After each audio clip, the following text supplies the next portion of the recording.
Honourable members, this Honourable House now resumes.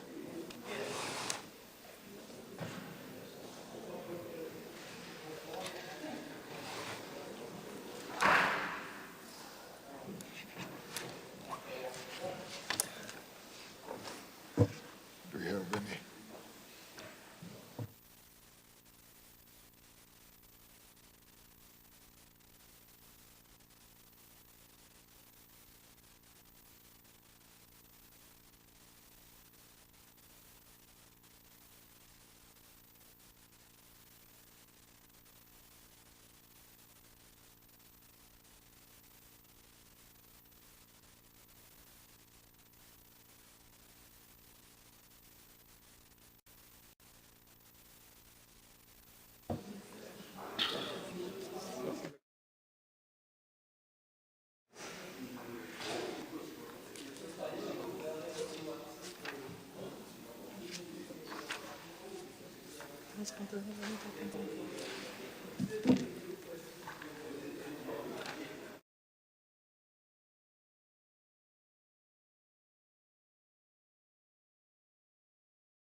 Item number 14, motion.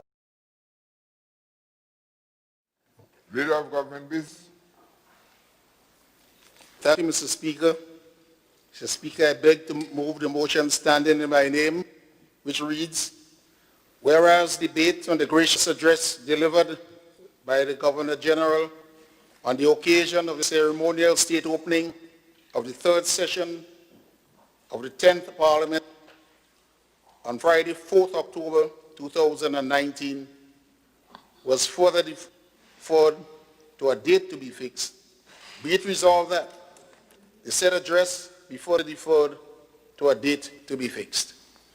Honourable members, the question is that whereas debate on the gracious address delivered by the Governor General on the occasion of the ceremonial opening of the third session of the 10th Parliament on Friday, 4th October 2019, was further deferred to a date to be fixed, that the said address be further deferred to a date to be fixed.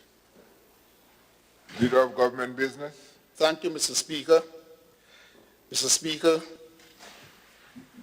this throne speech, as it was, delivered 4th October 2019, went straight into the budget. Then, Mr. Speaker, you were overtaken by COVID. We had limited time in this House, Mr. Speaker, and this is only the second of the sessions that we've had for the year.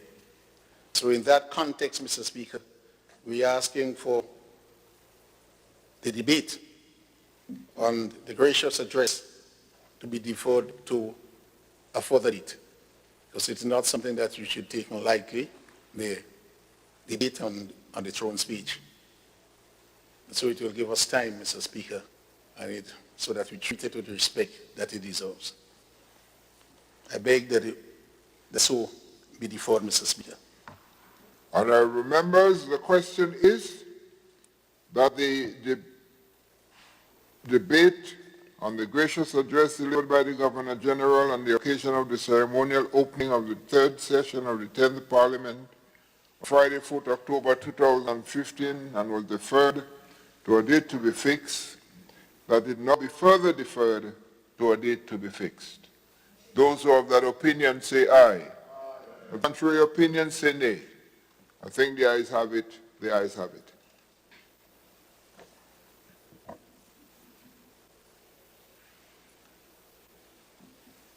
Item number 14, item number 15, bills. Leader of Government Business.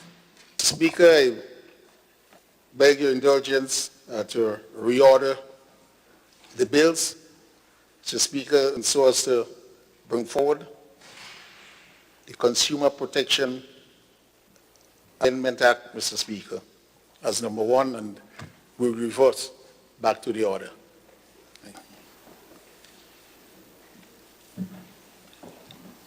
Consumer Protection.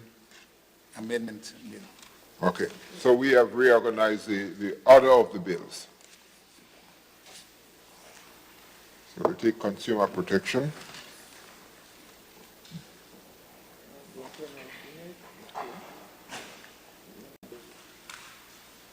Yeah, you don't print out in it.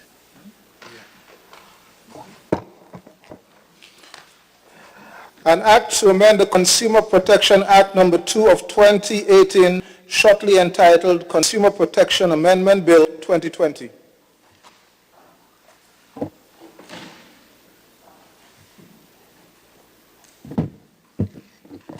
Honorable Representative for St. David. Mr. Speaker, I beg to introduce for first reading the bill for an act shortly entitled Consumer Protection Amendment Bill 2020. Mr. Speaker, I beg to move that the relevant standing order of the House be suspended to enable the bill to be taken through all the stages at this sitting. Honorable members, the question is that the regular standing orders of the House be suspended to enable the bill to be taken through all the stages at the sitting. Leader of Government Business, Leader of the Opposition. Mr. Speaker, I stand to oppose the second reading or to the standing orders be suspended so that the bill be taken through all its stages.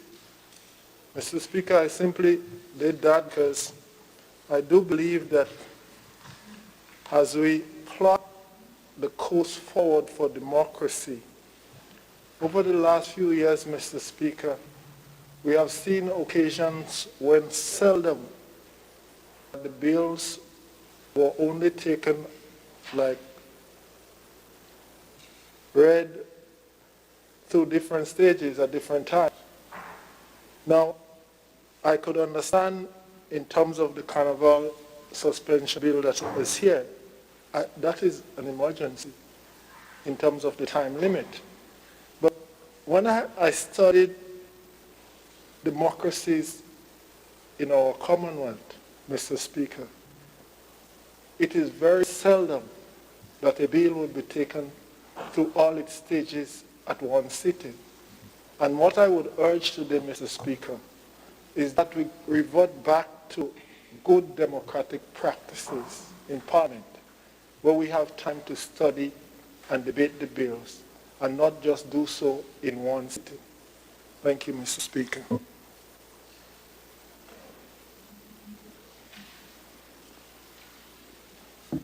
Honorable Representative for St. David. Mr. Speaker, this is an amendment to the substantive bill. The Consumer Protection Bill is already passed, and this act is seeking to correct some typographical errors because the unit has been established from the 1st of July to enforce the bill, but there are some typographical errors in it and some administrative matters that this amendment to the substantive bill, if it was a substantive bill, for the first time. Honorable Representative for St. David, you had made a motion. Yeah. And I was about to put the motion to the House.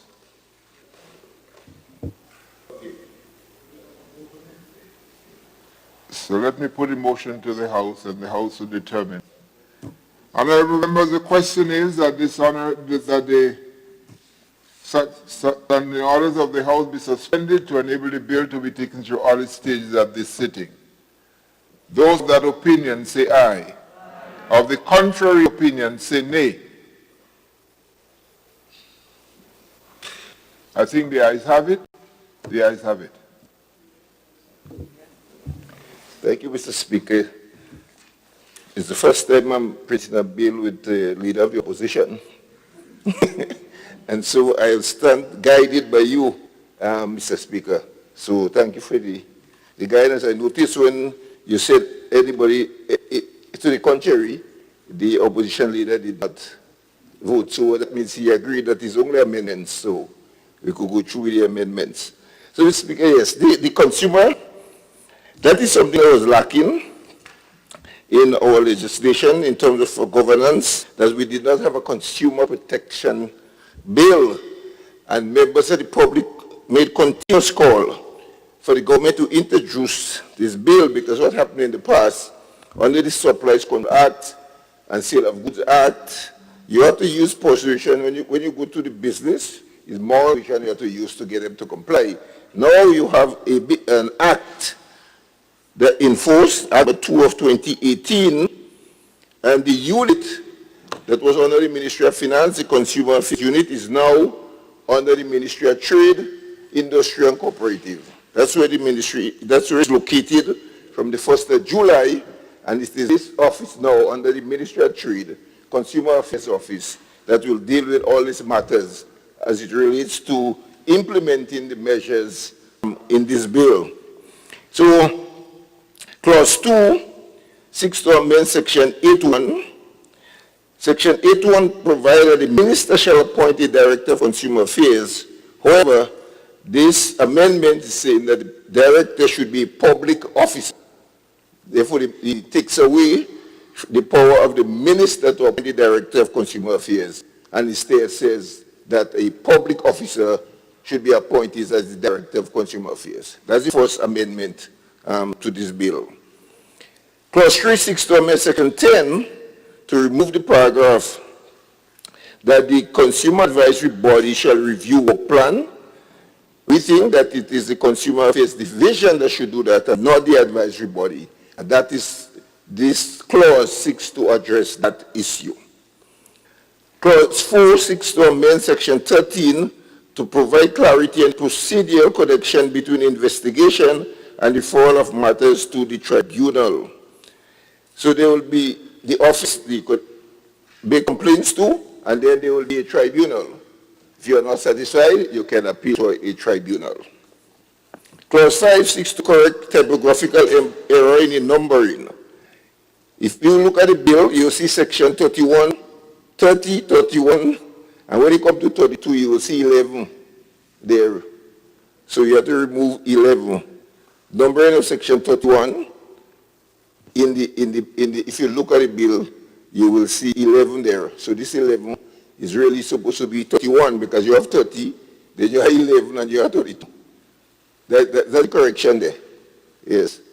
Clause 6 seeks to amend 33.1 to remove the requirement of payment fee for lodging of a complaint. If you look at the original act, you'll see there is a fee for the complaint. Now we're saying there will be no fee. You want to make a complaint against a business for the provision of services or goods, you only pay the fee if you want to go to the tribunal, but not for a complaint. So that is being removed by this section of paying fees for complaint. Clause 7 seeks to amend Section 34.5c to correct the typographical error. Section 34.5c reads as follows: that upon receipt of a complaint, the official proceed to investigate the complaint unless the officer is satisfied that the complaint was filed in accordance with Section 38.4. However, Section 38.4 does not exist. If you read the Principal Act, you will say under Section 38.4, but there is no Section 38.4, so the correction there, it should be Section 36.4 instead of Section 38.4. That's the correction we are making there. Clause 8 seeks to amend Section 35.2 of the Principal Act to correct a typographical error. Section 35.2 reads as follows: if the opposite party fails to make a written response in accordance with Section 34.9, the official complete the investigation based on the complaint and the evidence. However, Mr. Speaker, if you look at the Act, there is no 34.9. Clause 34 only have 8 sections, not 9. But the bill refers to 34.9. There is no 34.9 in Section 34. So Section 34.9 does not exist. Where really the error there, and it should be 34.8. That's the correction we're making there. Instead of saying 34.9, which doesn't exist, because there is no 34.9 in the bill, it should be 34.8 as the appropriate correction there. That's why this clause 6 to correct this. Clause 9 seeks to amend Section 54 to correct reference to respondent in subsection 3A with reference to the defendant. So that is the correction that clause 9 is seeking to make in section 54. Clause 10 seeks to amend schedule 1 to correct reference to the tribunal in section 3 with reference to the advisory body. So clause 10 is the reference in schedule 1 should be to the advisory body. Clause 11 seeks to amend schedule 2 to correct reference to subsection 14 in paragraph 5D with reference to paragraph 15, since paragraph 15 addresses the requirement to disclose a conflict of interest and will justify operation of paragraph 5. So as I indicated, Mr. Speaker, there's really some typographical errors in these amendments. There's no substantive change, but we had to make this error change in order to bring everything in conformity with the act that was passed, Act 2 of 2018, and as indicated, the Consumer Affairs Office is now under the Ministry of Trade from the 1st of July. Officers they are appointed. The public now have a place that they can lodge complaint to against suppliers of goods and services. And it's not only goods, some consumer complaint is dominated by defective items. So you bought a TV and in 8 days it's not working and you return it, and then the wholesaler or the retailer, the business person say, well, we have no agreement, there is no guarantee, or there was no warranty, so we can't take it back. And you cannot do anything. Now, the law provides the unit, the office there, the legal basis for taking action. I have that complaint all over that certain things happen and they return the item and it's not taken back on the basis that there is no warranty. This bill is something that's long overdue in Grenada. We know in the developed countries, we hear about all sorts of insurance against goods and where you could complain. Now, formally, you have this in place, and it is designed, as the name is, to protect the consumers. And not only goods, it's services too. So if you are not satisfied with the services provided by the telecommunications company, the electricity company, and other companies, this act deals with goods and services.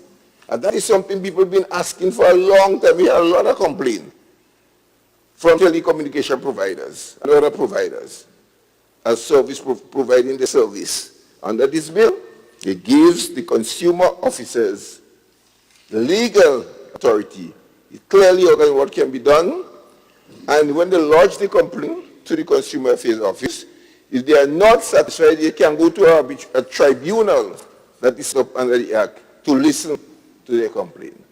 So consumers have this opportunity now, as we operate, to take forward the complaints that they have against any business operator providing goods or services. And therefore, these amendments, as I said, were mainly some typographical errors that came up, and one that gave the minister the power to appoint the Director of Consumer Affairs, and it is fair that a public officer should hold that position. These are the main changes to the Act, but we had a lot of debate on it. I remember when it was passed, the Substantive Act number 2 of 2018, and got some very good positive feedback from consumers. And in fact, during the COVID time, there was accusation of price gouging, and people were calling and saying, well, we could complain. We could complain because they remember and passed this bill, you know. But the thing is, they can't remember we put anything in place then, so that people could complain. And that was good, genuine concern that they were raising. And therefore, we moved swiftly to have it published and to set up the unit, and everything is now in place. I want the public to know that they can make full use of the Consumer Affairs Office under the Ministry of Trade to lodge their complaint. So these are the amendments, Mr. Speaker, I wish to highlight. Thank you.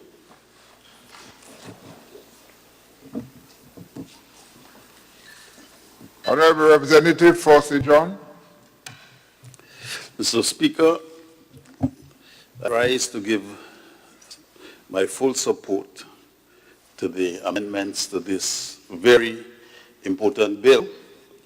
And it's one of the other landmark pieces of legislation that this government has introduced for the well-being of the public, and especially for people that have no voices or no connections in high places. So the amendments to this bill, Mr. Speaker, is very important because in a society, for it to function properly, because we have business transactions going on, you have to have the rules of engagement. And those rules have to be fairly administered. Because in the commercial world, we use money as the source of our transactions. And if you have money, you could get more nice things, more goods and services. So it's a commodity that everybody wants. And in trying to acquire more of that commodity, you have some people that are honest, and then you have some that are very unscrupulous. So that's what this bill tends to do, to make a regulation so that the people you would have recourse. And Mr. Speaker, we see, sometimes you could be operating within the legality or the legal framework, but what you're doing is not fair, and the people could be aggrieved by it. It causes them pain or loss in revenue. For example, we see that before post-Ivan, banks used to close at 4. Right now, it's down at 2. So you have a small business, you have to give somebody a whole half day off to just go and cash a check. And when you go with the check to the bank, they have the means of knowing the balance in all other branches, because right now we have just maybe 2 banks here, or 3, it's reduced to the amount. But they want to keep your check for a few days, they say for it to clear. Clear where? But they hang on to it. We look, Mr. Speaker, at another area is like funerals. Small businesses are suffering because people have got a whole day off to go to a funeral. It used to be 4. Right now it's down to 11. And then they don't come back to work. So although they're operating maybe within the framework, they're causing financial pain to small businesses. You have my colleague talk about ICT and the credit card. You have, we use the credit card. They charge you a fee to use it, an annual fee. They're still taking 3% from the business in whose they would be paying the money to. So they're on both sides, from the consumer that use it and from the business place. And for instance, I'll give you an example, even operating here, you have a Republic would give you a credit card at the branch in Grenada. Then they would send a statement from Trinidad by the post office. It would get here 3-4 days after the due date, right? Then when you go and pay, they're charging you late fees through no fault of your own, and the consumer have no place, no recourse to deal with these unfair things. Sometimes even something as simple as buses. Sometimes, our public transportation closed down early. Some people working as a security guard or a maid. So to get home, the bus is charging you extra than what the fee is, and you want to go, so you have no recourse. And also, the manufacturer, Mr. Speaker, make the bus with to accommodate 15 people.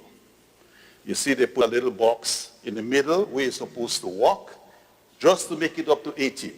No emergency escape. So if you have an accident or fire, whatever, you're trapped in there.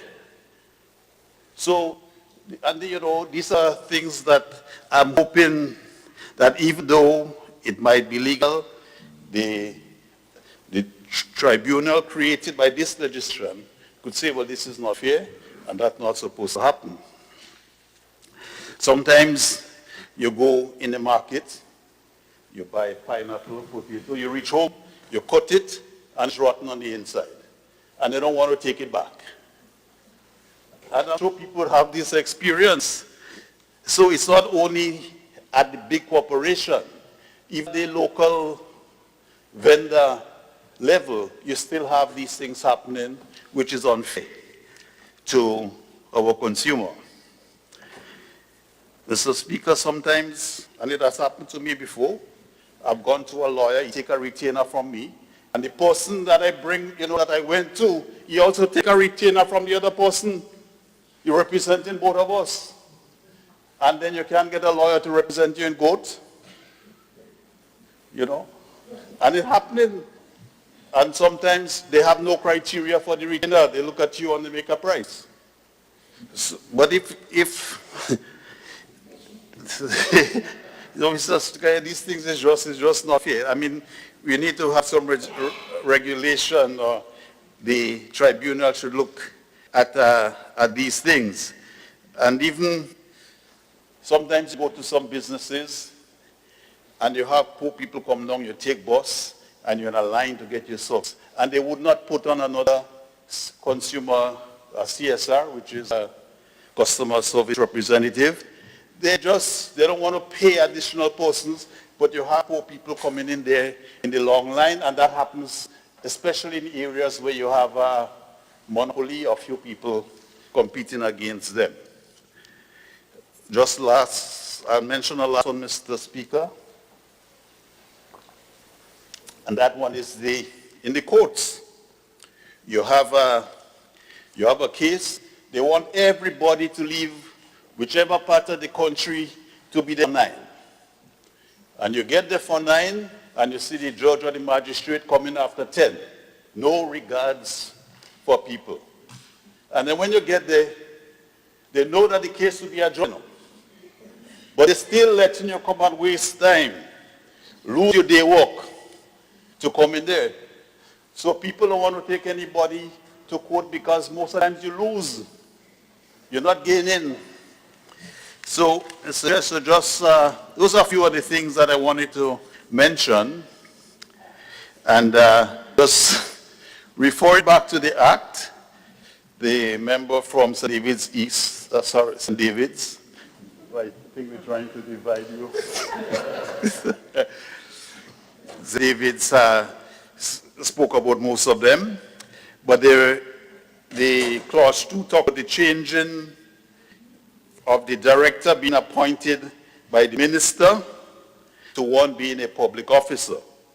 And to be honest with you, Mr. Speaker, I don't know if that is good or bad, because you might argue that if the person is a public officer, they do not have to worry about their employment or what the minister say, because the job is secure. But if they're appointed by the minister, they might know that, hey, the job is not that secure, so I would have to perform. So the argument could go both ways, but I guess the people that, the drafters would have additional information that I did not have.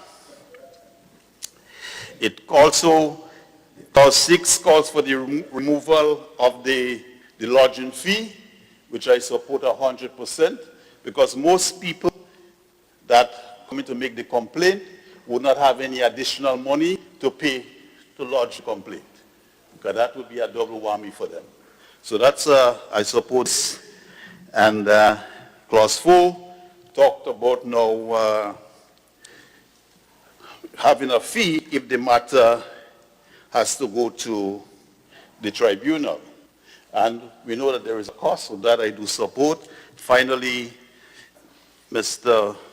Speaker, clause 8 seeks to implement timelines. And that's very important, because here they're talking about maximum 3 months. The existing court system that we have here, the only time I see things happen quickly is if some young person in Gold Coast or bad word, and then you see the magistrate deal with them the next week. If you have any other matters, land matters or anything like that, or something against a big corporation, you're there for years before your case is called. So at least in this case here, they're talking about 3 months to have your dispute resolved. Thank you, Mr. Chair. Mr. Thank you, kindly. Is there anything for St. John?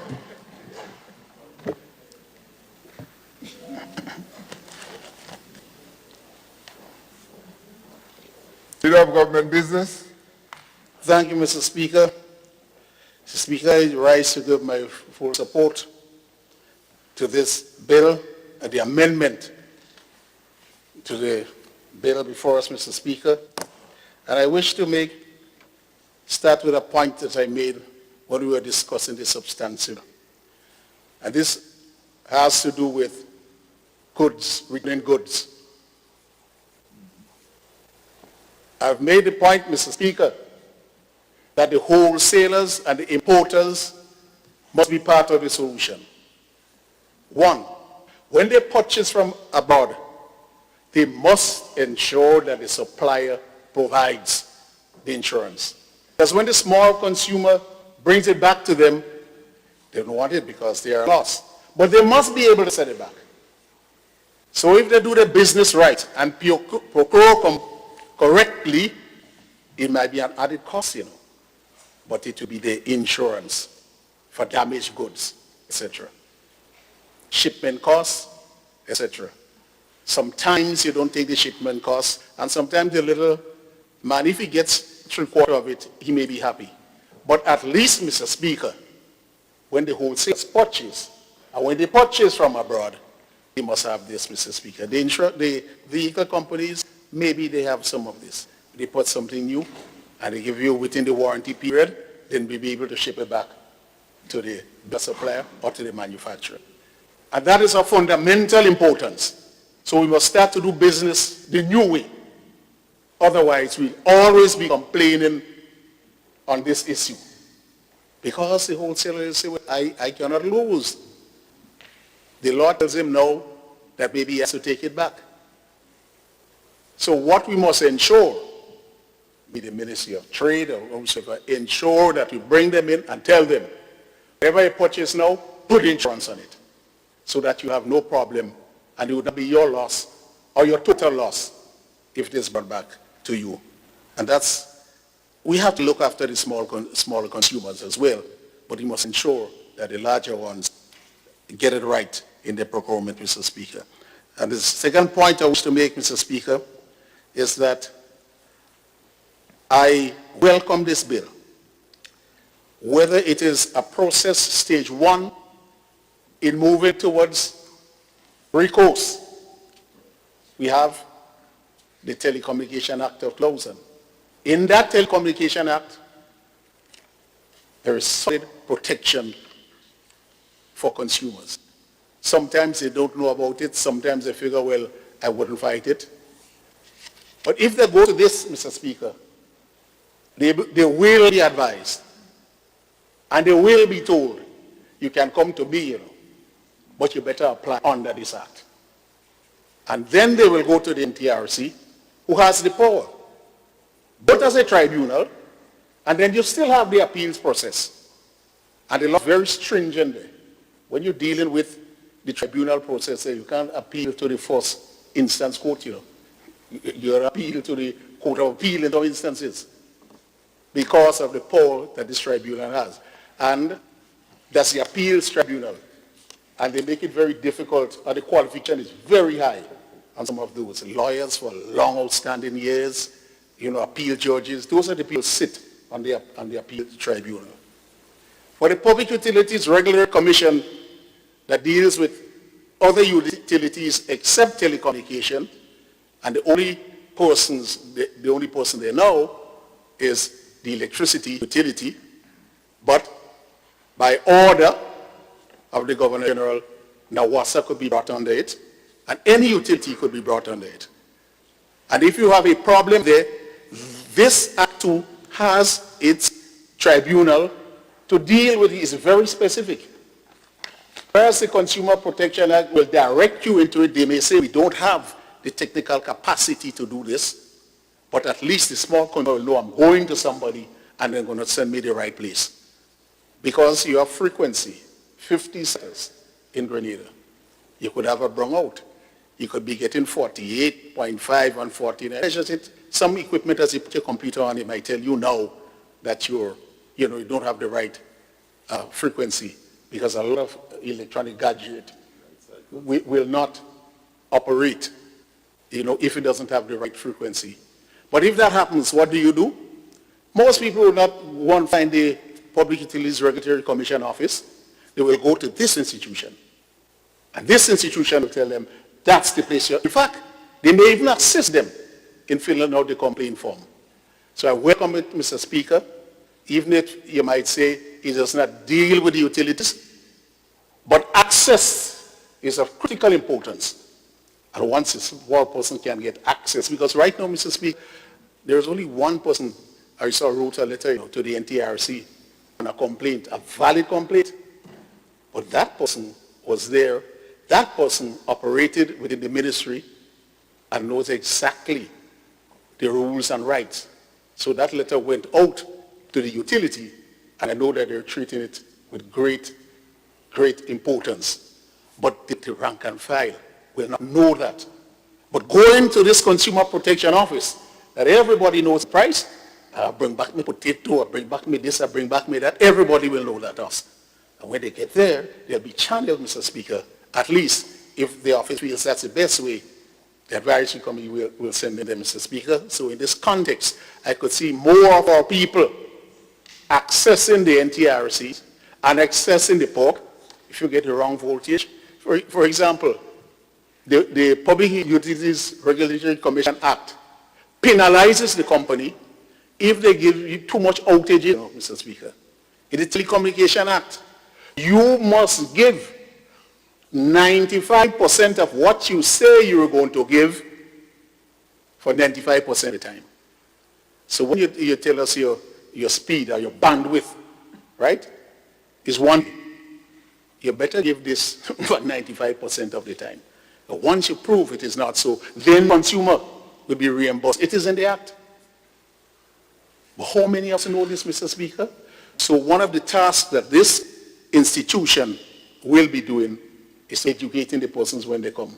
And they say, well, it's born married, though. All right? They go down into it, and even though they don't deal with it, they tell you where to go.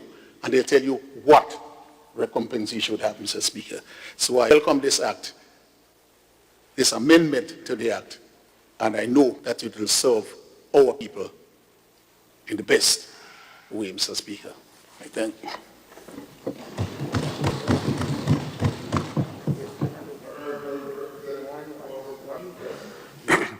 Thank you, Mr. Speaker. Mr. Speaker, I too rise to give my full support to the various amendments to this very important bill. I have listened to the member for St.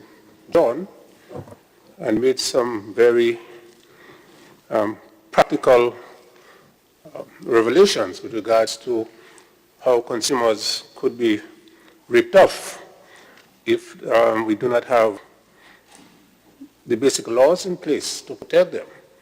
Therefore, I do not wish to rehash because we are dealing really with specific amendments. But my point is this, Mr. Speaker, that it has to be a continuous process of assessing consumer complaints and making the relevant changes to the Act. So let us not look at this as a one-off, because there's one aspect of consumer protection that I feel very strongly about because I was affected by it, and I believe that any act to protect consumers should include this particular reference I'm making. It has to do with certain companies asking consumers to pay for warranties, even when the good might be defective when they sell the good. I think it is unconscionable that you go to a certain business place, you buy certain appliances and they tell you you have to pay $300 for a warranty. I have never heard that before. When you visit certain places, you go to stores in the United States, Canada, I could go in the state, buy a suit today, go to a wedding and bring it back the next day, they'll take it. I'm not saying we will do it here. But the fact that you have to pay for a warranty, Mr. Speaker, I do not believe this is fair, and I believe the poor people are being ripped off by these companies, and it's something this bill, in its further amendment, should look into, having to pay for warranty when the defect could be due to the supplier or the provider, and not the fault of the consumer. Thank you, Mr. Speaker. Thank you, Honorable Representative.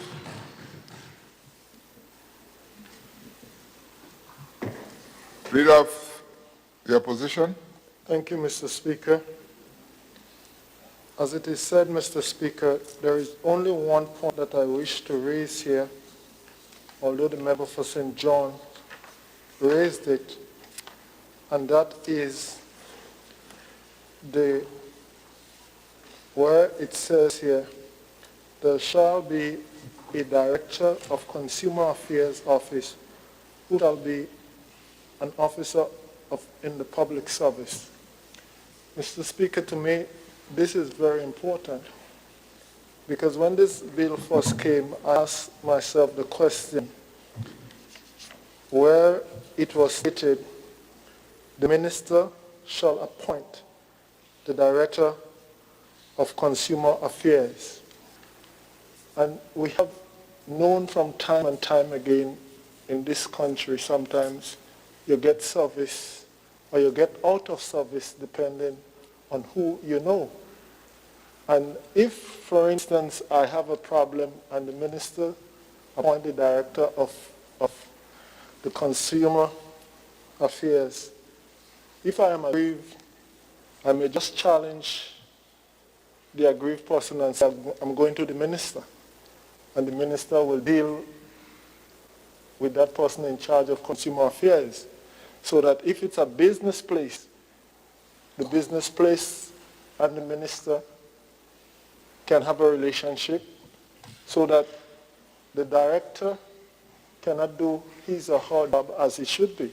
But if it's an independent person, then we know this will take away any blame from the minister in that case. So I have always support that part where the person is an independent person so that without interference by the minister or anyone because of his appointment. And I think that will speak good for the independence of that agency. Thank you, Mr. Speaker. Honorable Leader of the Opposition. Honorable members, Honorable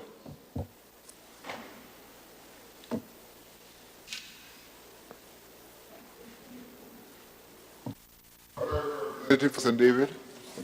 Mr. Speaker, I wish to thank all my colleagues for their contribution to the bill.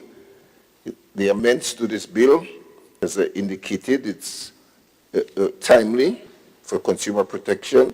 And thank the member of St. John for the many examples that he used. Suppose from his experience living in Canada, with consumer protection is very much aware of what exists there, and the bill, the substantive act, seeks to address these issues. So, Mr. Speaker, I wish to then commend the bill to second reading. Honorable members, the question is that the bill entitled Consumer Protection Amendment Bill 2020 be read a second time. Those who have that opinion say aye. Of the contrary opinion say. I think the ayes have it. The ayes have it. A bill for an act shortly entitled the Consumer Protection Amendment Bill 2020. Honorable Representative for St. David. Mr. Speaker, I beg to move that the House resolve itself in the committee of the whole House to consider the bill clause by clause. Honorable members, the question is that the House resolves itself into a committee of the whole House to consider the bill clause by clause. Those who are of that opinion say aye. Of the contrary opinion say nay. I think the ayes have it. The ayes have it.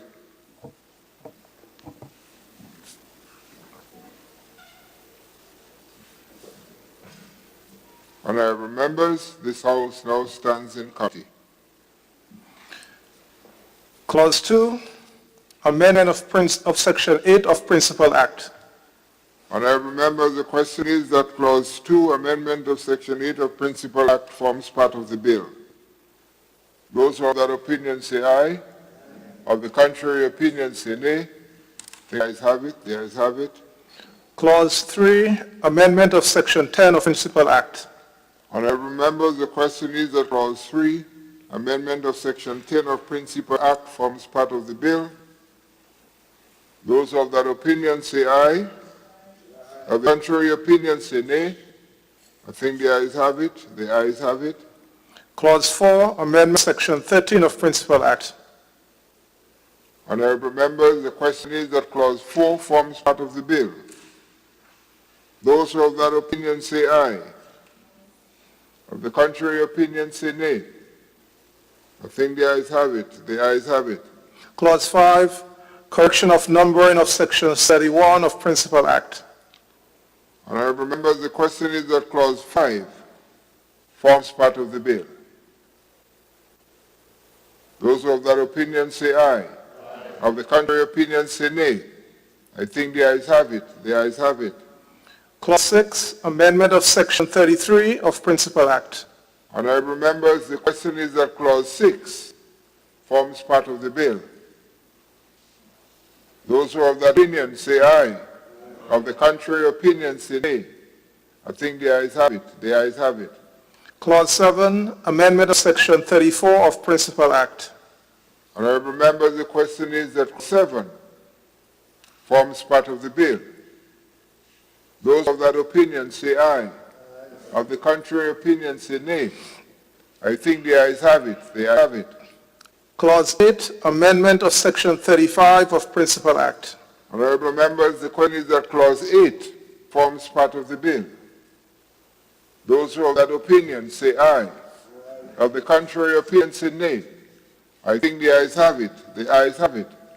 Clause 9, amendment of Section 54 of Principal Act. Honorable members, the question is that Clause 9 forms part of the bill. Those who are of that opinion say aye. Of the contrary opinion say nay. And the ayes have it. The ayes have it. Clause 10, amendment of Schedule 1 to Principal Act. Honorable members, the question is that Clause 10 forms part of the bill. Those who are of that opinion say aye. Of the contrary opinion say nay. I think the ayes have it. The ayes have it. Clause 11, amendment of Schedule 2 to Principal Act. Honorable members, the question is that Clause 11 forms part of the bill. Those who are of that opinion say aye. Of the contrary opinion say nay. I think the ayes have it. The ayes have it. Clause 1, short title. Honorable members, the question is that Clause 1, short title, forms part of the bill. Those who are of that opinion say aye. Of the contrary opinion say nay. I think the ayes have it. The ayes have it. Honorable Representative for St. David. Mr. Chairman, I'd like to move that the House resume and the Chairman of Committee report progress on the bill. Honorable members, the question is that this Honorable House resumes and the Chairman of Committee reports progress on the bill. Those who are of that opinion say aye. Of the contrary opinion say nay. I think the ayes have it. The ayes have it.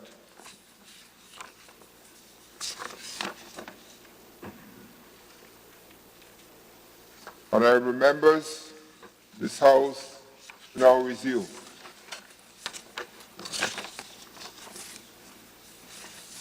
I have a report that the bill was considered by a committee of the whole House and passed without amendment. Honorable Representative for St. David. Mr. Speaker, I beg that the Chairman's report be adopted. Honorable members, the question is that the Chairman's report be adopted. Those who are of that opinion say aye. Of the contrary opinion, say nay. I think the ayes have it. The ayes have it. Mr. Speaker, I beg to move the third reading of the bill. Honourable members, the question proposed is that the bill be read a third time. Honourable members, the question is that the bill be read a third time and passed. Those who are of that opinion say aye. Of the contrary opinion, say nay. I think the ayes have it. The ayes have it. A bill for an act shortly entitled the Consumer Protection Amendment Bill 2020.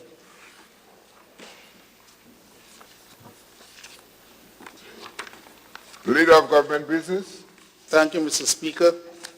Mr. Speaker, as I requested and you so graciously granted, you propose that we return to order on the order paper.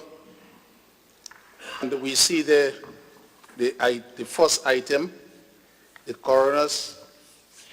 Coronavirus Disease COVID-19 Control Bill 2020. This House has been advised that the bill has been withdrawn, and officially for the records it is still on the paper. So I now propose, Mr. Speaker, officially that it be withdrawn and that we go back to the item 2 on the other paper.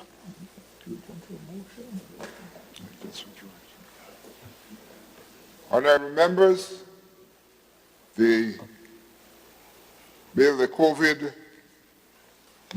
bill has been withdrawn from the other paper.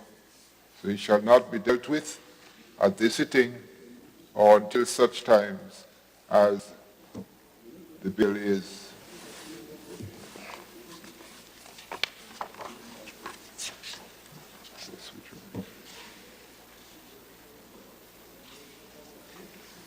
there. Mr. Speaker, I do believe that a motion must be moved so to order the bill to be withdrawn. Any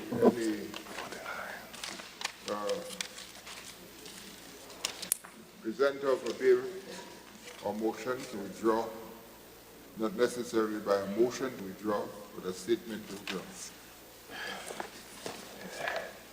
Am I correct, Mr. President?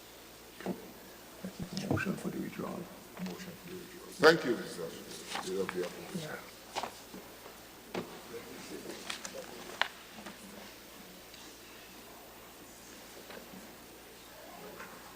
Page 49, section 65. Okay.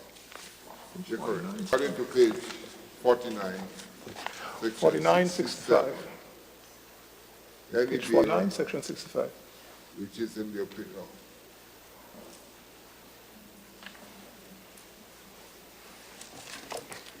Where is it?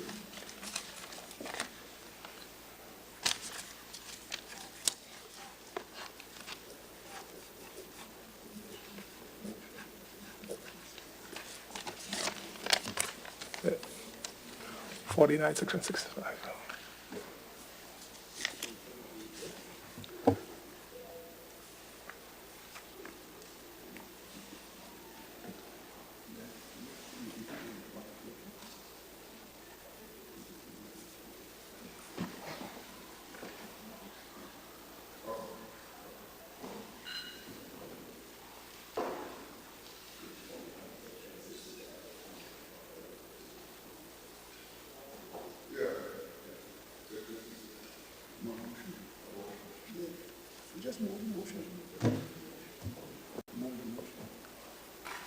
Mr.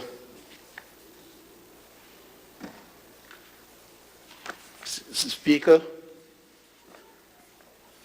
before I move the motion, I just says the interpretation is legal. A motion will spark debate, and we can't start debate. The point the withdrawal is to take it off the other paper. So, Mr. Speaker, you have to determine what sort of motion this one will be. Yes? It will come as if you're debating the bill. So, not for its passage, But again, Mr. Speaker, is what you would allow in the motion. Is that right? So I will move the motion for the withdrawal of the bill. Get it? So, okay. Mr. Speaker, I beg to move that the bill for an act, Coronavirus Disease COVID-19 Control Bill 2020, be withdrawn from the order of paper. Mr. Speaker, I do second the motion. Thank you. So the motion has been moved and seconded. Honorable members, the motion is that the Coronavirus Control Bill 2020 be removed from the order paper and be withdrawn. Those of that opinion say aye. Of the contrary opinion say nay. Think the ayes have it, the ayes have it. Mr. Leader Speaker, of Government Business. again, I would ask, does the motion require a second? Government Business, section page 24. I would be glad, Mr. Speaker, that the Leader of the Opposition seconded. But And you're saying on section 30, if it requires does it require any explanation? a second? Not necessarily, but it is second. No, we're happy that Yeah, we did, but it yeah. has to be clear that a government business Yeah. does not require a second. No, no. Thank you.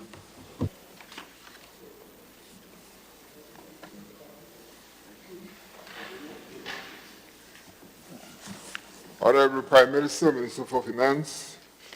Mr. Speaker, I stand to move the first motion of the bill, COVID-19 cancellation of Carnival August Celebration Bill 2020.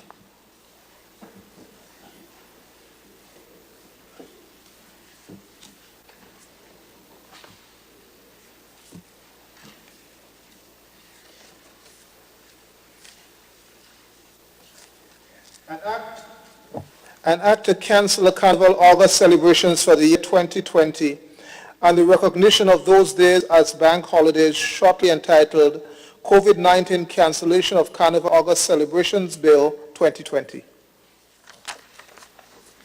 Honorable Prime Minister, Minister for Finance.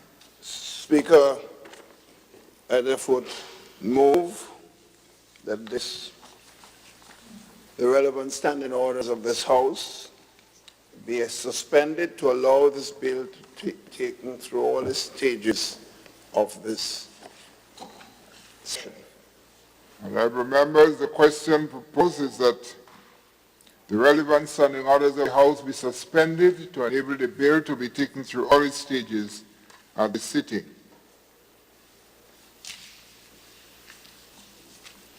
Honorable members, those in favor say aye. Of the contrary opinion say nay. I think the ayes have it. The ayes have it.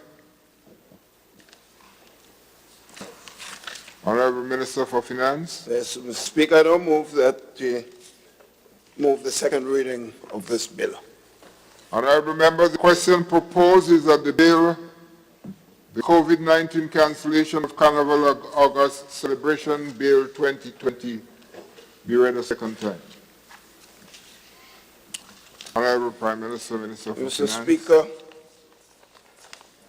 in standing to move the second reading of this bill, I need to point out that already this morning I spoke to the concerns of the COVID-19 bill to be brought before this House, which was to be brought before the House, which has been withdrawn, and intentions of it. And, Mr. Speaker, we know that particular Monday in August and the whole day Monday in August and the half day on the second day has been designated bank holiday period for our national August Carnival celebrations. This year it was supposed to be in August 10th, the Monday, and the 11th, Tuesday.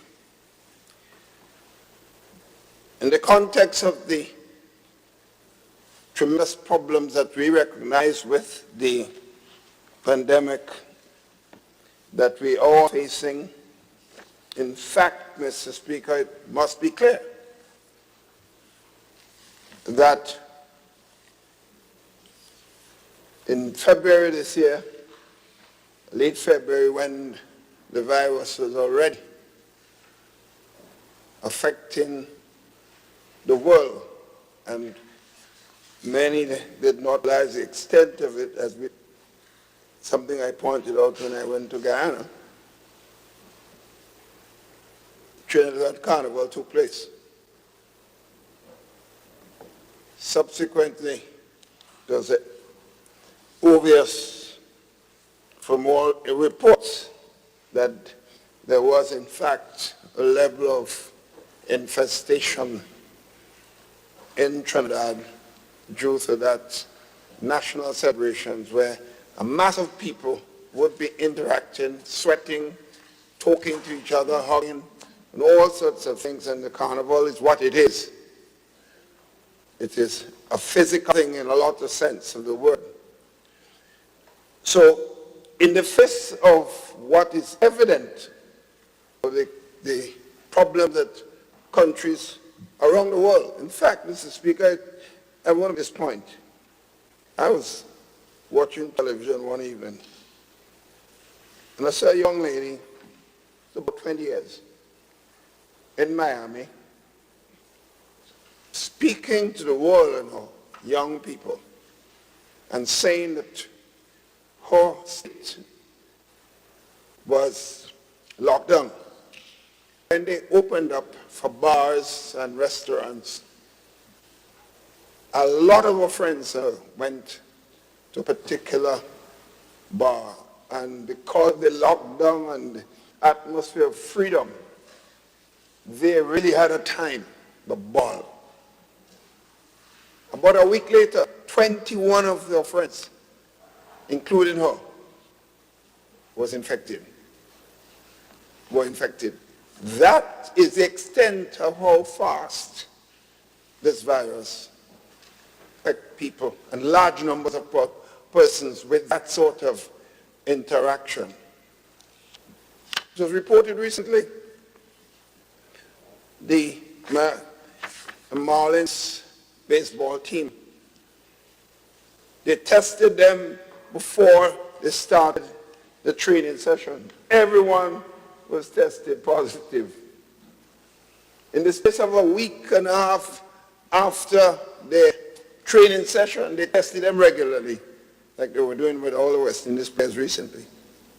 11 of them came down with positive tests.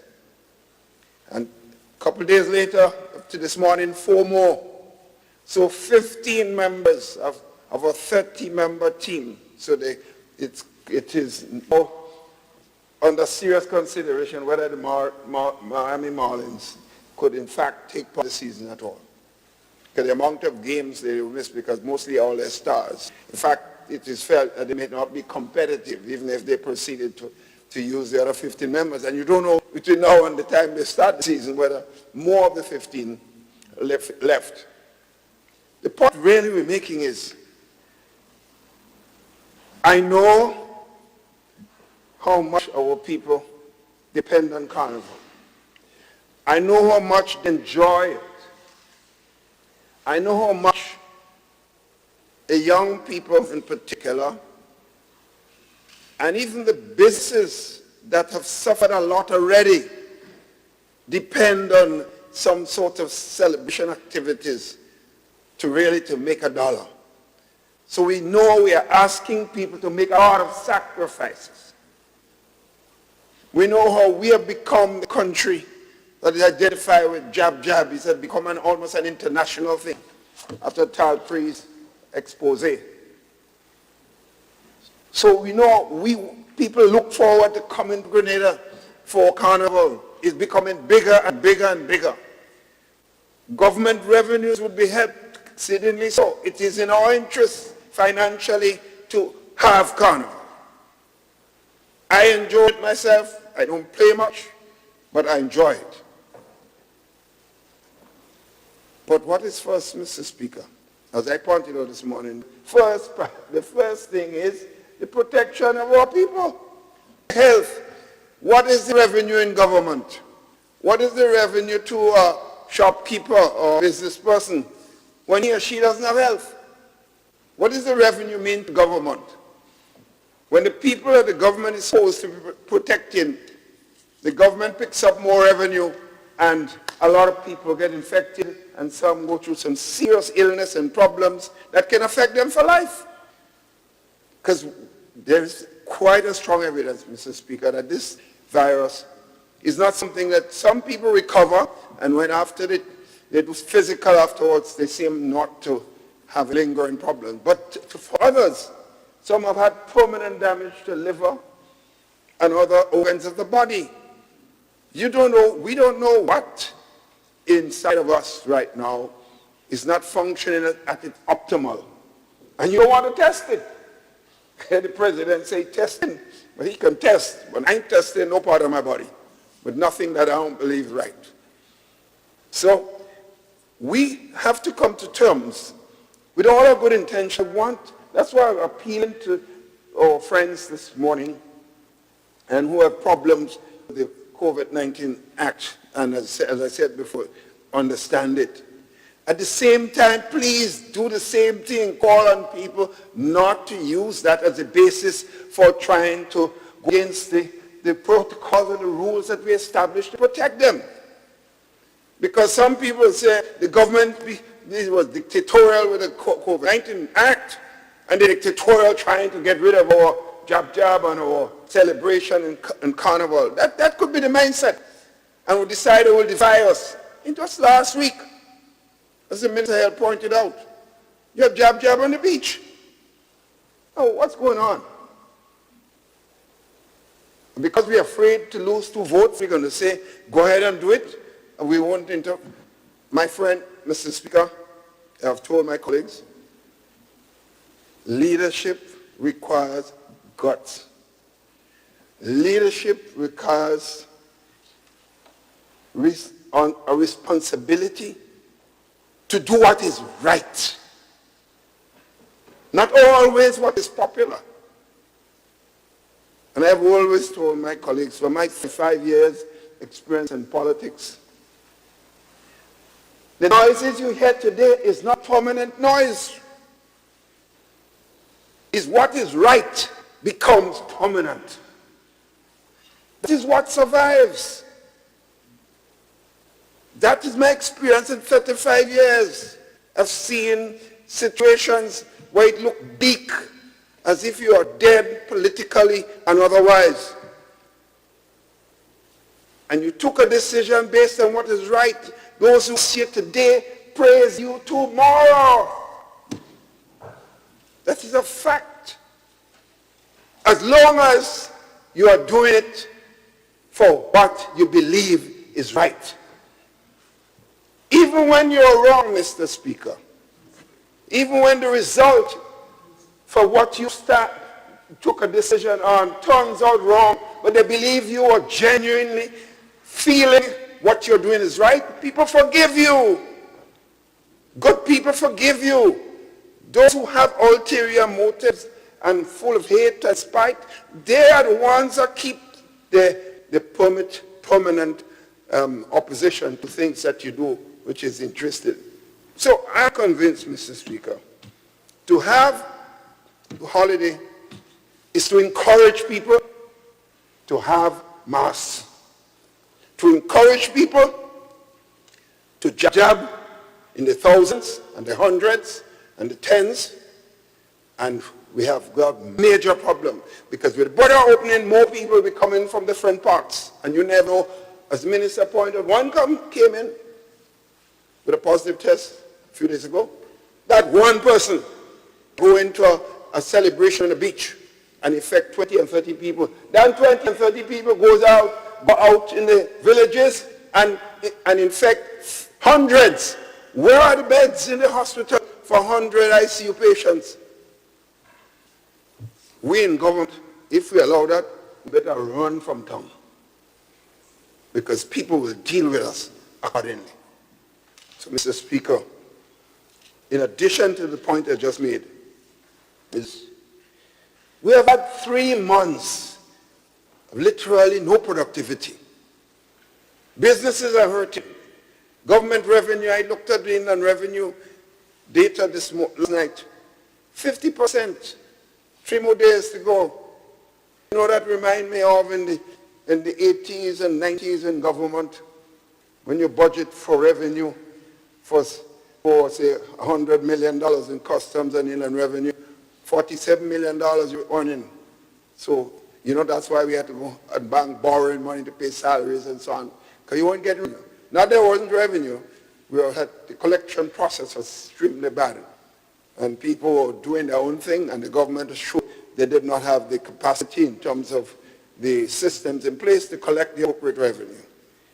Well, if we are collecting 50% and we are helping hotel workers that we're not responsible for, directly so, but morally responsible for, if we are helping all the different sectors of the country that we're helping, if every day we're asked to do more and more, and people start believing government has some sort of empty chests, some chests or a filled chest that they can just go and pick up money, we'll be fooling ourselves and fooling people. Already, we've seen the serious drop in our fiscal situation that was extremely stable. The only reason, Mr. Speaker, we have been able to continue to do what we're doing is because of the way we managed the country in the last from 2013, and the Fiscal Responsibility Act, the Public Management Act, and other acts that we put in place have satisfied the international community. Therefore, we are getting support more than any other country in the region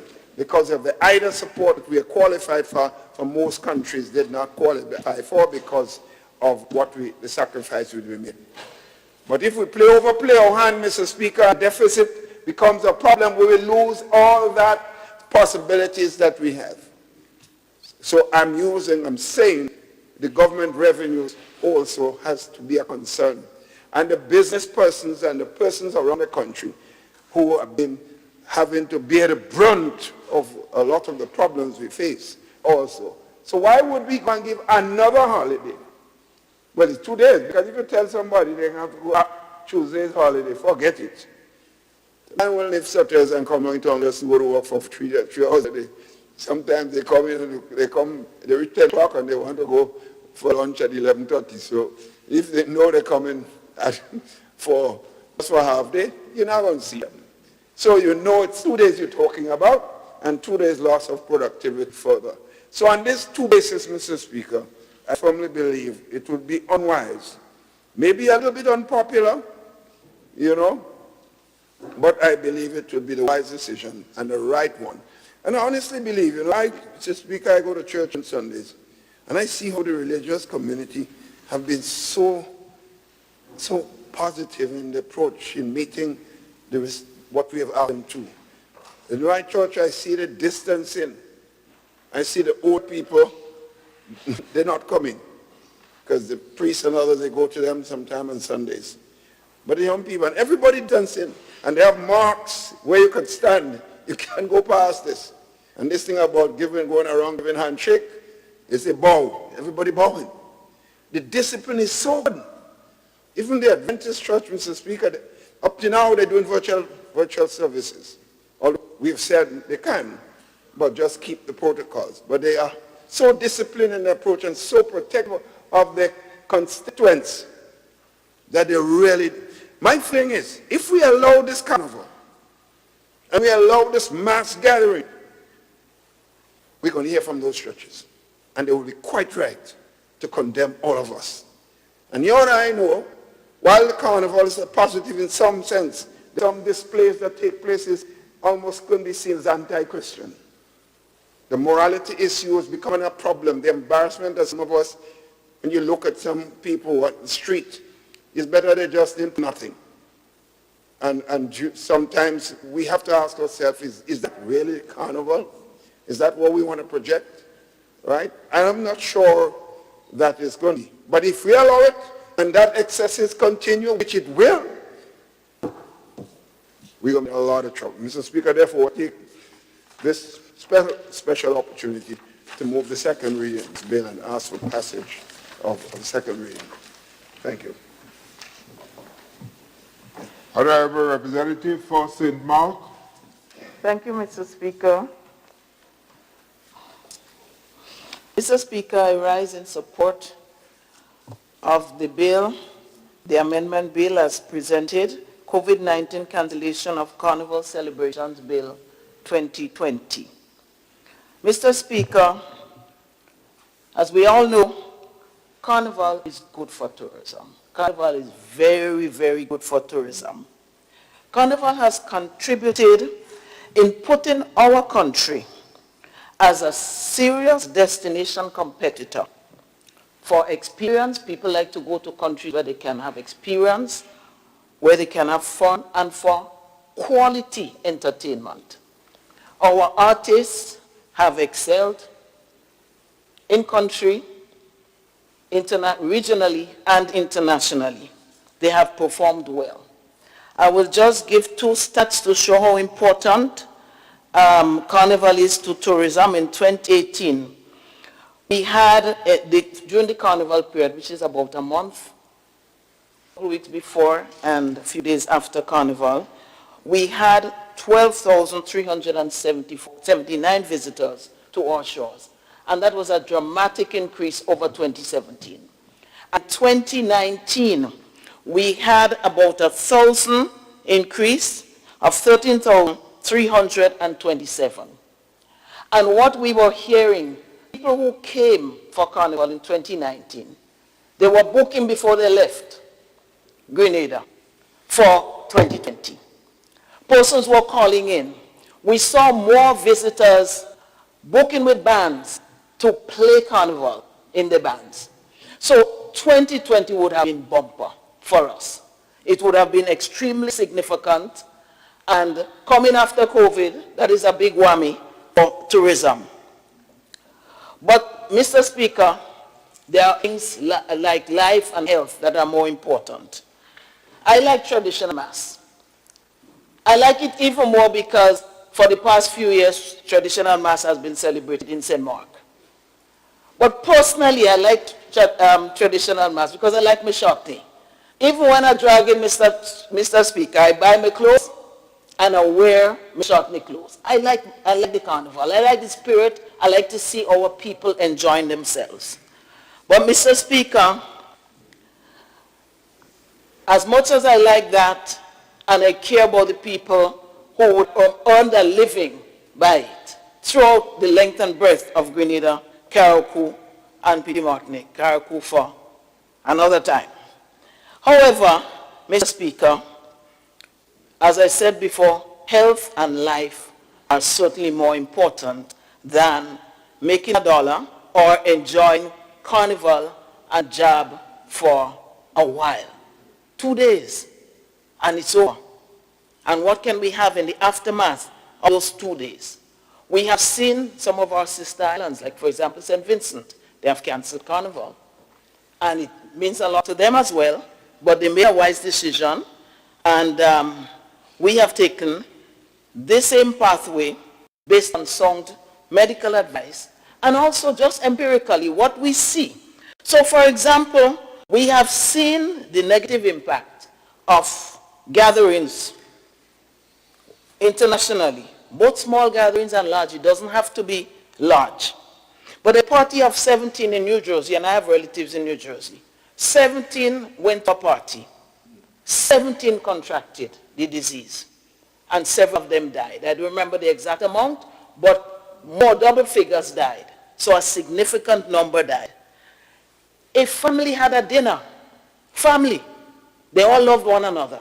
And gradually, every day you saw the news, 2 persons, the parents went first, and sisters and brothers, and everybody lamenting that, you know, they had that dinner, and somebody is grieving because he or she would have brought that virus into the family environments.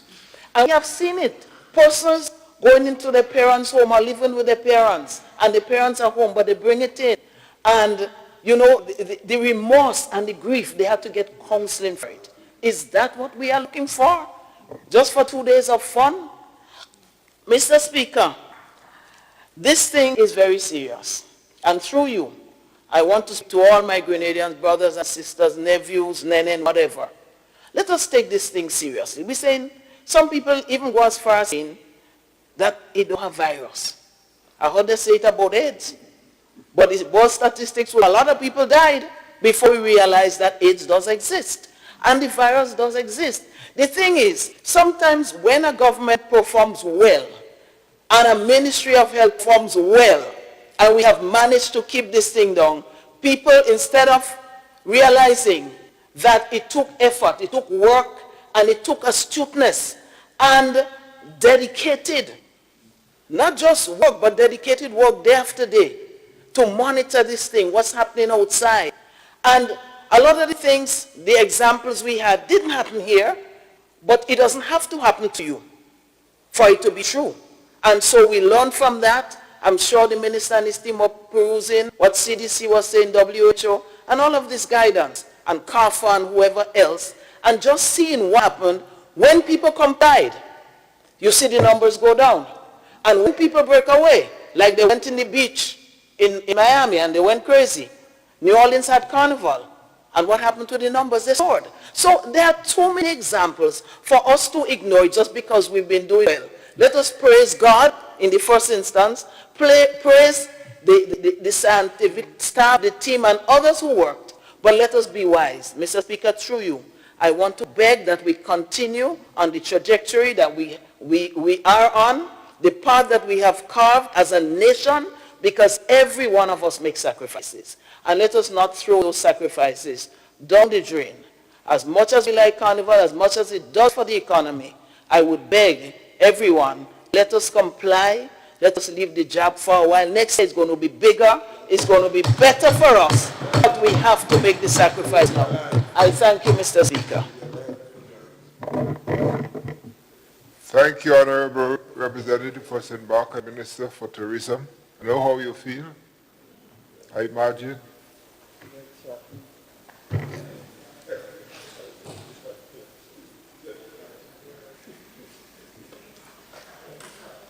Honorable Representative for St. George South. Thank you, Mr. Speaker. Mr. Speaker, I rise in support to this bill. Mr. Speaker, it is, like with most of us, if not all of us, with a heavy heart. Mr. Speaker, I like my carnival. I play Pretty Mouse.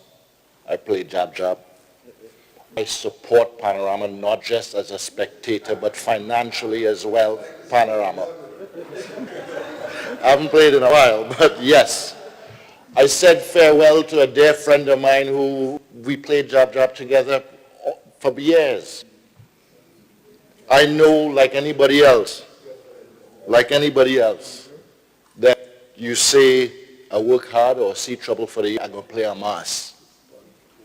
And this year of all years, most of us, if not of us, have seen trouble and would be looking to play that mass. But we would be reversing all of the sacrifices, Mr. Speaker.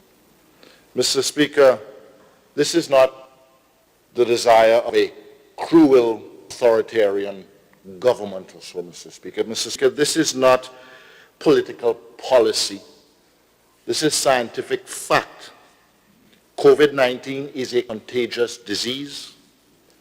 COVID-19 spreads through mass events. And Mr. Speaker, we are not the only ones coming to this conclusion. St. Vincent on April 2nd announced the cancellation of their carnival. St. Lucia on the 27th of March announced the cancellation of their carnival. Antigua on the 19th of April announced the cancellation of their carnival. Barbados, that same day, announced the cancellation of their carnival, or Kumet and Crop Over as they call it. Martinique announced the cancellation of their Saint Pierre celebration, which is similar, around the same time. Dominica has cancelled their jazz and Creole for this year as well, around the same time.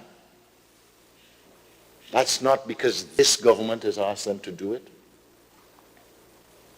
and that we are coming up with something in isolation.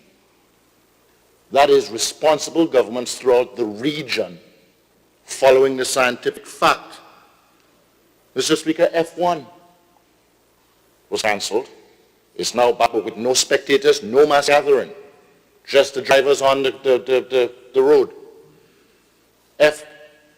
Football, FA Cup, UEFA, Serie A, they've all been accommodating that just the team, but no spectator, no mass gathering. We are no different than any of the responsible governments that recognize that mass events will cause the spread of COVID-19. And for those who say, well, we don't have no COVID in Grenada right now, I don't know that for a fact, and I'm the Minister of Health. And we as a responsible government are not prepared to play Russian roulette with the population.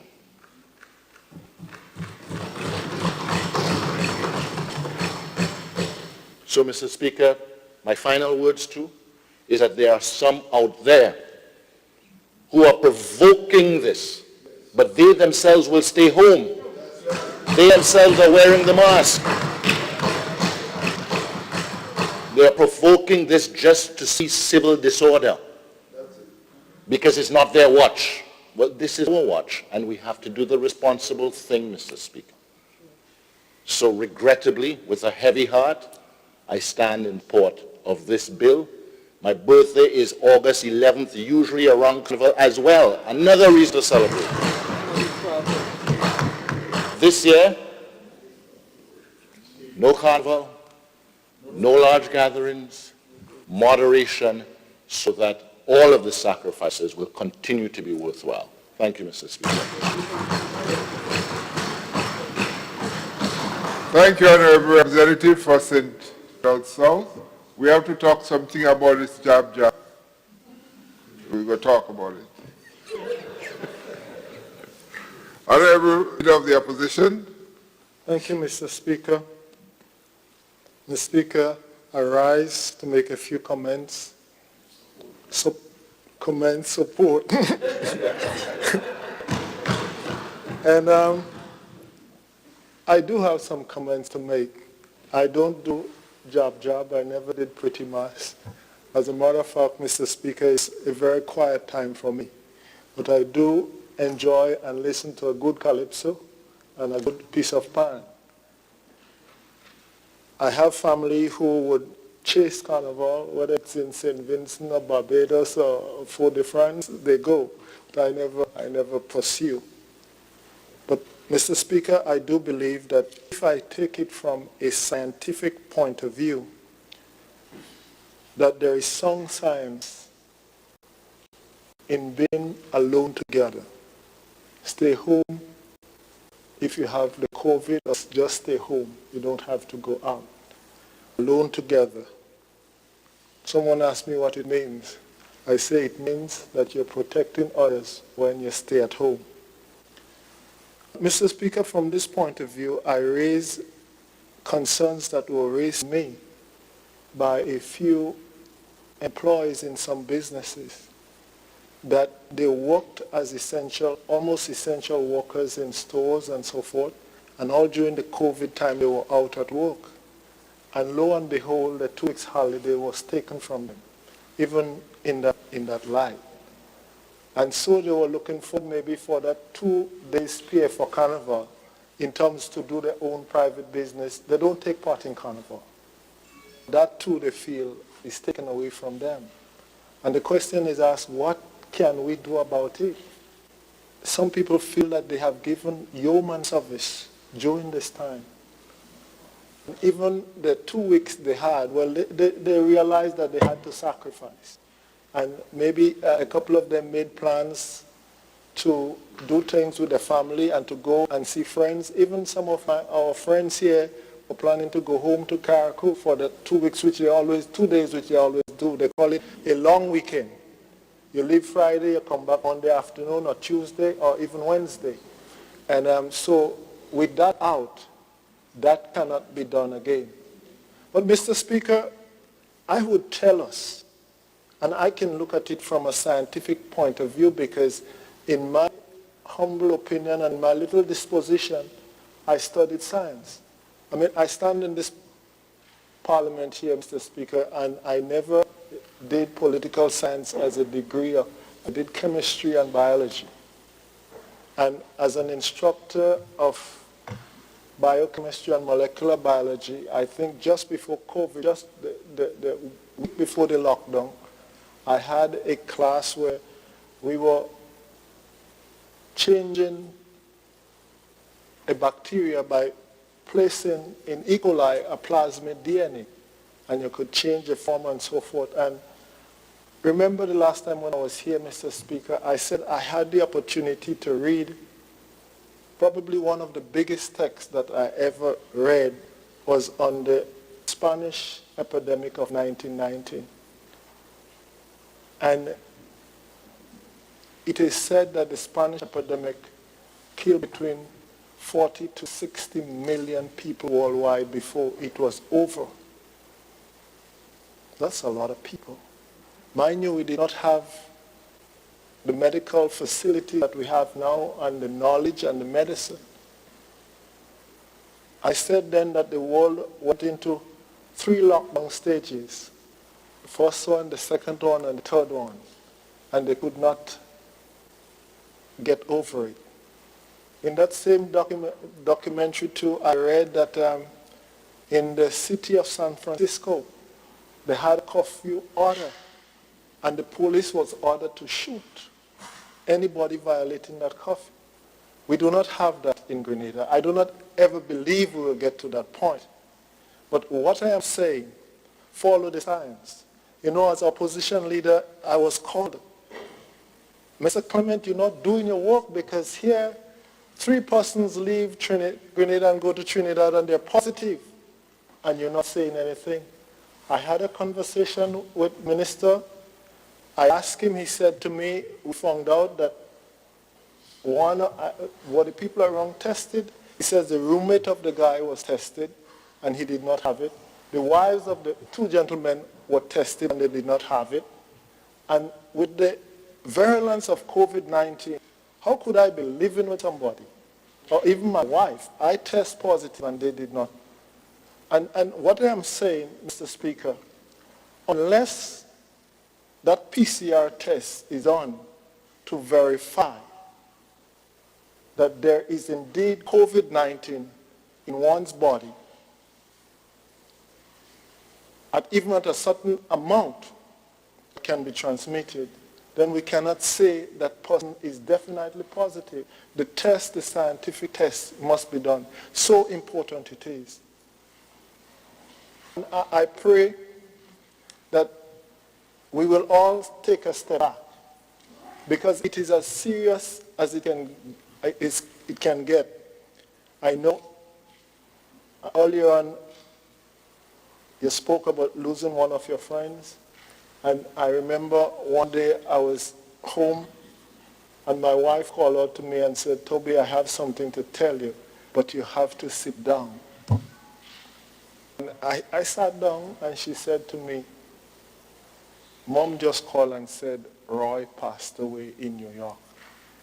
And if I know Roy Clement, which is Glenn Clement and Osprey, them brother, he's one of my biggest fan and supporter. And it was like it hit home. And it is in situations like these that you realize that maybe what happened 100 years ago is happening again today. We are in a little better position because we have the science, we have the training, we have the medical facilities, we have the machineries to help us. But if it is a little longer that we may have to stay locked down or in this form of difference, then let it be so. I say to Mr. Speaker that protocol, that's why when I speak to people, I say go even beyond the protocol that is established. because you're not only protecting yourself, you're protecting your family, you're protecting your friends, and you're protecting others. You know, I remember when I first saw the news, the virus was still in China. And I remember telling my work colleagues, I said to them, make sure you get your masks and everything. I went into ACE and I got some masks. Then later on I had to distribute it because it was N95 masks. The first time when I went into ACE, maybe a couple days after with my mask on, the security chastised me that I was wearing a mask. But Mr. Speaker, see, and this is knowledge is power. And so this is what we have to continue to educate our people in the virulence of COVID-19. It's not to be played with. It's not to be trifled with, especially in this time. And in these times, I also do, Mr. Speaker, understand our limitations here in Grenada. And I know we have to open up. But what I am most concerned about, Mr. Speaker, we cannot look at somebody and say that they have COVID-19. Because probably 85-90% of the person who contract COVID-19 will show no signs or symptoms. They're asymptomatic. And even so too, you might be tested and test negative. But what about the test? The test that was done in Trinidad, they were false negative. Some of the tests give false negative, some of the tests give false positive. So even if people come in and they test negative, we still have to let them exercise precaution and to behave as if you want to stop that transmission. Because it is possible that the plane that came in last Wednesday, maybe the test that is done might have missed one or two. What happened in that case? Is it that someone is moving around Grenada with COVID-19? We do not know. The test that is done, Mr. Speaker, is not exactly 100% bulletproof. So we have to behave ourselves and behave ourselves wisely so that we can live maybe to fight another day. Thank you, Mr. Speaker. Thank you. Thank you.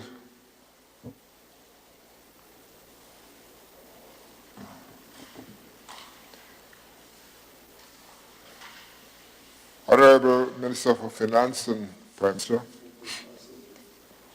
Second reading. I moved it. I moved it. Now as it's finished. Mr. Speaker, I want to take this opportunity to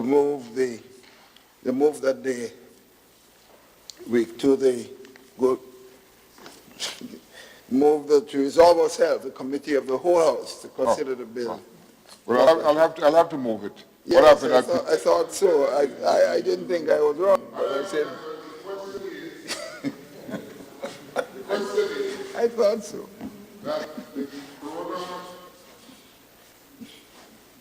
Let me call it up. All of us getting lost.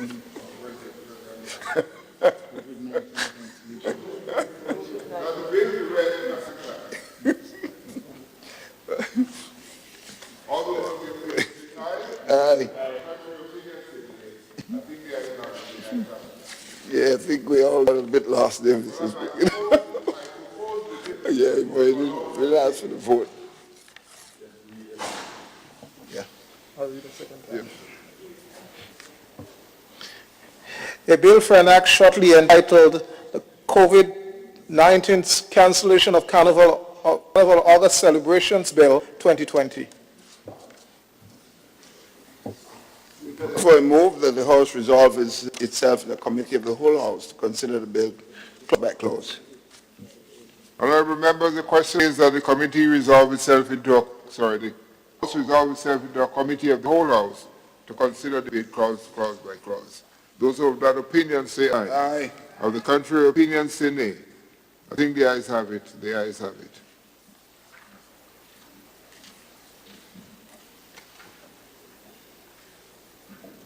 Honorable members, the House now stands in committee.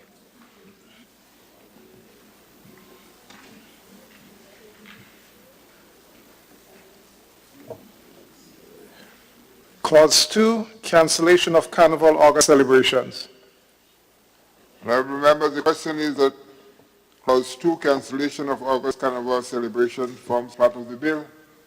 Those who have that opinion say aye. Aye. The contrary opinion say nay. I think the ayes have it. The ayes have it.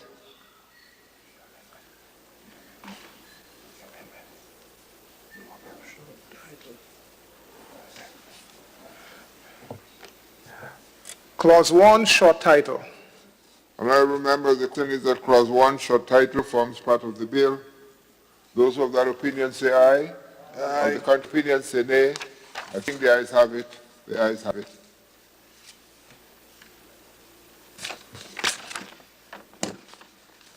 Honorable Prime Minister. Mr. Chairman, Chair.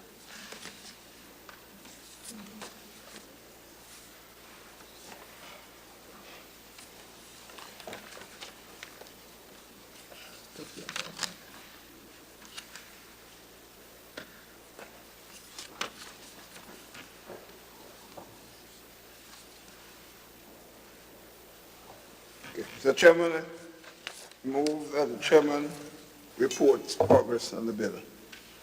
Honorable members, the question is that the chairman's report progress of the bill. Honorable members, I have to report that the bill was considered. We didn't come out of committee. What is wrong with me? Okay. Honorable members, the question is that this honorable House resumes. Those of that opinion say aye. Aye. Of the contrary opinion say nay. I think the ayes have it. The ayes have it. So I will move that the Honorable members, this honorable House now resumes. Mr. Speaker, I move therefore that the chairman's report be adopted. Honorable members, the question is that the chairman's report be adopted. Those of that opinion say aye. Aye. Of the contrary opinion say nay. I think they have it. The ayes have it. Therefore now move, Mr. Speaker, the third reading of the bill and its passage. Honorable members, the question proposes that the bill be read a third time. Honorable members, the question is that the bill be read a third time and passed. Those who have that opinion say aye. Aye. Of the contrary opinion say nay. I think the ayes have it. The ayes have it. A bill for an act shortly entitled the COVID-19 Cancellation of Carnival August Celebrations Bill 2020.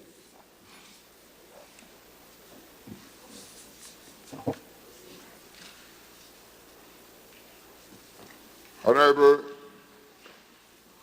Representative for St. George's South. Mr. Speaker, I beg to move the first reading of a bill entitled Consumer Protections Amendment Act 2020. Honor, this one went first. Sorry, Mr. Speaker. Public Finance Management Amendment Act 2020.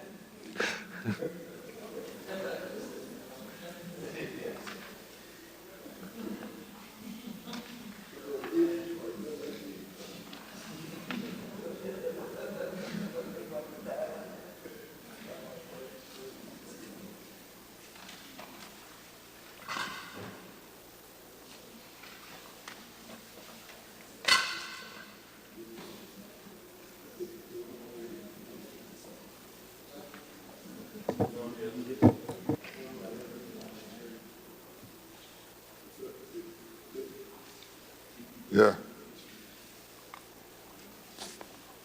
That is number 3 on your book.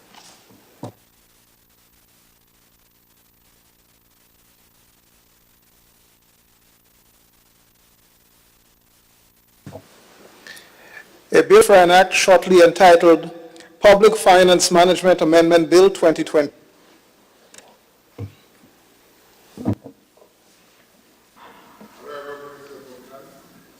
Yes, for finance. Thank you, Mr. Speaker. I don't know to add. Thank you, Mr. Speaker. Thank you, Mr. Speaker. The designation doesn't fit at all. I know a little maths, but this statistician there is way above my limit. Mr. Speaker, I rise to present the bill on the Grenada Tourism Authority Amendment Bill 2020. I beg to introduce this bill for first reading. The act is shortly entitled Grenada Tourism Authority Amendment Bill 2020.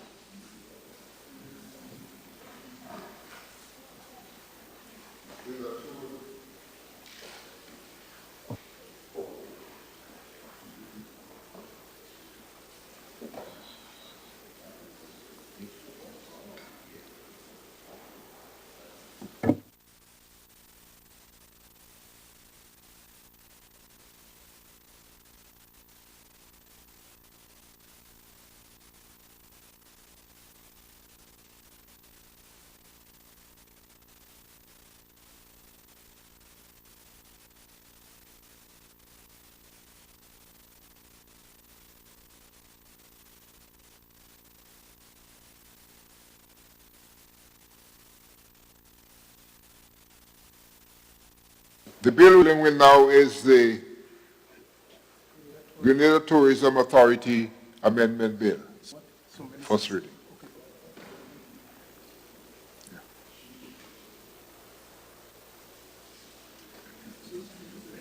For the first reading.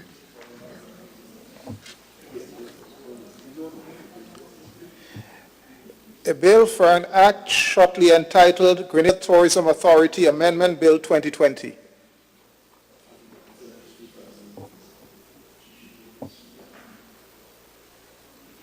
Honorable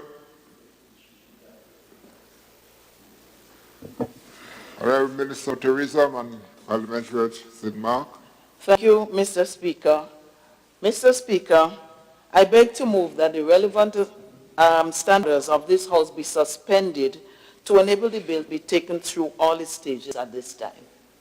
Honorable members, the question is that the relevant standing orders of the House be suspended to enable the bill to be taken to all its stages at this sitting. Those who have that opinion say aye. Of the contrary opinion say nay. I think the ayes have it. The ayes have it. Honorable Representative for St. Mark. Thank you, Mr. Speaker. Mr. Speaker, I beg to move the second reading of this bill. Honorable members, the question proposed is that that bill be read a second time. Honorable Representative. Mr. Speaker, the Tourism Authority Act number 42 of 2013, it confers on the GTA, the Grenada Tourism Authority, the right or the responsibility to regulate tourism accommodation facilities in this Tri-Island state. This responsibility is extremely important. It is critical to the integrity and the growth of our industry. And so this body, the GTA, is responsible for setting standards and monitoring to ensure that there is compliance with all the standards that have been set. We have built a brand that is well regarded within the region and worldwide. And this must be maintained and allowed to go. The Act, Mr. Speaker, we also know that in this day of social media, it just takes one bad apple. One establishment that doesn't comply with the standards, that is not regulated, and whatever goes wrong could be sent worldwide, could go viral, and this one act, negative act, any one negative act, could tarnish the name, the brand of our destination, and cause persons not to come and, of course, negatively impact on the ability of our destination to really make a serious contribution to the economy of this country. Mr. Speaker, this amendment is very short and simple. It has 4 clauses. One of these clauses speaks to the interpretation. And it speaks to the number of rooms, and that is the main thing that has to be dealt with in this amendment. The Act of 2013, it describes an apartment as a sleeping accommodation and self-catering facility which provides 3 or more self-contained units. And so we are saying that whether it's 1 unit, whether it's 2 units, once you offer services to people, it must be of a certain basic standard that is acceptable nationally and is acceptable regionally and internationally. Any visitor who comes should find acceptable services, and more than acceptable service, but exemplary service. And so we have a number of facilities in Grenada, 1-bedroom facility, 2-bedroom facilities, and well, of course, 3 and up, as has been traditional. And the 3 and up have been licensed and registered by the GTA, but those of 1 and 2 bedroom facilities have not been. So apartments, guest houses of 3 bedrooms and up, villas of 3 bedrooms and up are not included in the 2013 Act, Act number 42.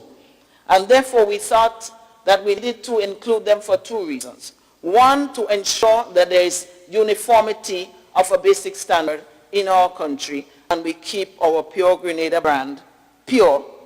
But also, secondly, because these facilities, they are growing. They are growing in our country. At this time, we have about 1,000 facilities that have active listings. We perhaps have double that, that are not listed, maybe another 1,000 that are not listed. But we do know in every nook and cranny, persons have facilities that they offer for a fee, sleeping facilities, that several of them are not registered. And they have not been breaking the law because the law speaks to 3 and above. But we believe that these need to be regulated and that we must give them the opportunity to be able to market themselves as a registered facility. Only very recently with the COVID-19, with the stimulus package, a number of different entities in the industry, not just accommodation, but other things like transportation and so on, they had to be advised, go and get registered first. Get registered with Grenada Tourism Authority, get registered with NIS and so on. Do what you have to do, the prerequisite, to ensure that you are operating legally. And we find these facilities, these Airbnb facilities as we call them, island-wide. So it gives various areas, every corner in this country. And the great thing about Grenada is that anywhere you go, any parish you go, you can find facility, you can find attractions, you can find entertainment. If well developed and well managed, you can find entertainment, you can find beautiful sceneries that people could go and live in this area and thoroughly enjoy it, especially if they love the environment and they love nature. So that gives the existing ones the opportunity to operate in a licensed manner. And it also gives other people the ideas. If they're licensed in 1 bedroom, let me go and use my 1 bedroom, because there are still many people who have a 1 bedroom or 2 bedroom facility that they're not using. People love Airbnb. Some people prefer it to a hotel. They like to go and live in community. And so through you, Mr. Speaker, I take this opportunity to encourage all Grenadian people to get into Airbnb. It is a thriving business. As I said, there are a number of people that this is their preference, and we want to see tourism really genuinely be everybody's business. And it cannot be everybody's business if it is only limited to the very south of the island. We want to let them roam wherever, be free to wander wherever they could. Mr. Speaker, in addition to that, what it does is increase the room stock. Now when we go to discuss airlift or flights into Grenada, one of the first questions is how many rooms you have. And They don't only ask how many 5-star rooms you have or 4, because a room is a room, because 5-star has its people, 3-star, and 1-bedroom has its people. But it does give us leverage in negotiating for airlift into the country. So it's 1 more seat, 2 more seats if it's a couple, whatever. But overall, it does add to our room stock, and it does give people island-wide the opportunity to earn a living. So, Mr. Speaker, in these 3 definitions, where it speaks to an apartment, where it speaks to a villa, or whether it speaks to a guest house, we can change it around to mean every facility, every establishment where accommodation is provided for a fee. So if we just remove the 3 bedrooms, the terminology under apartments, if we remove 3 bedrooms, in the case of the apartment, 3 units, 3 or more self-contained units in the case of the apartments, in the case of guest house and the villa, 3 or more bedrooms, that would suffice to make the change that we want to make. Mr. Speaker, also, Clause 2 of this bill, or Clause 3, also seeks to decrease the penalty for non-compliance with licensing requirements. So, as I will read, it moves it from a fine not exceeding $50,000. So the penalty for non-compliance with the licenses requirements in the Principal Act, it has a fine not exceeding $50,000, means it could go to $50,000, or to a term of imprisonment not exceeding 3 years. And this we are requesting, Mr.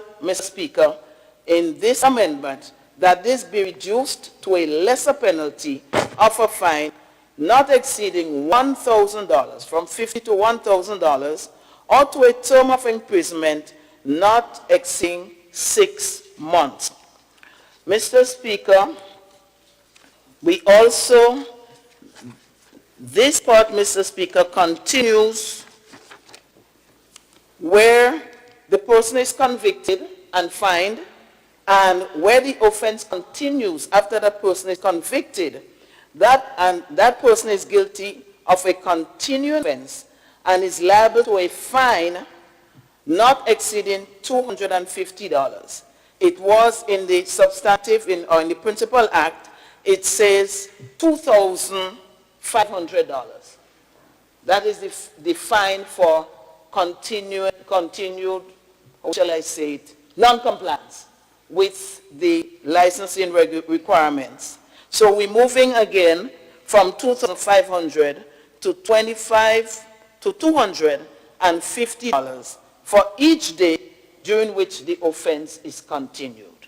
So while we are going to lessen on it, we do not think that this in any way should lessen the magnitude of the offense. It is very serious, and it is a serious transgression against the tourism industry and everyone who makes a living out of that, because this can have rippling effect. And in these days of information technology and all the social media, one person just has to send something on Facebook or whatever, and it could negatively impact us. So the fact that the fine is being reduced doesn't mean that the offense is any less and given any less consideration. Mr. Speaker, Clause 4 allows for a grace period of 90 days for the facilities or the accommodation of 1 and 2 bedrooms. We know it will take some time for persons to adjust, some time for them to find the money and perhaps come up to speed with the requirements. So 90 days would be 3 months is given in the first instance. Mr. Speaker, I say this being very much aware that we are in a difficult period, and persons might be disincentivized to do any serious effort to bring their facilities up to the standard, because they might feel, well, who's coming or when are they coming? How will I get my money back? But I just want to end by saying that tourism is a very resilient industry.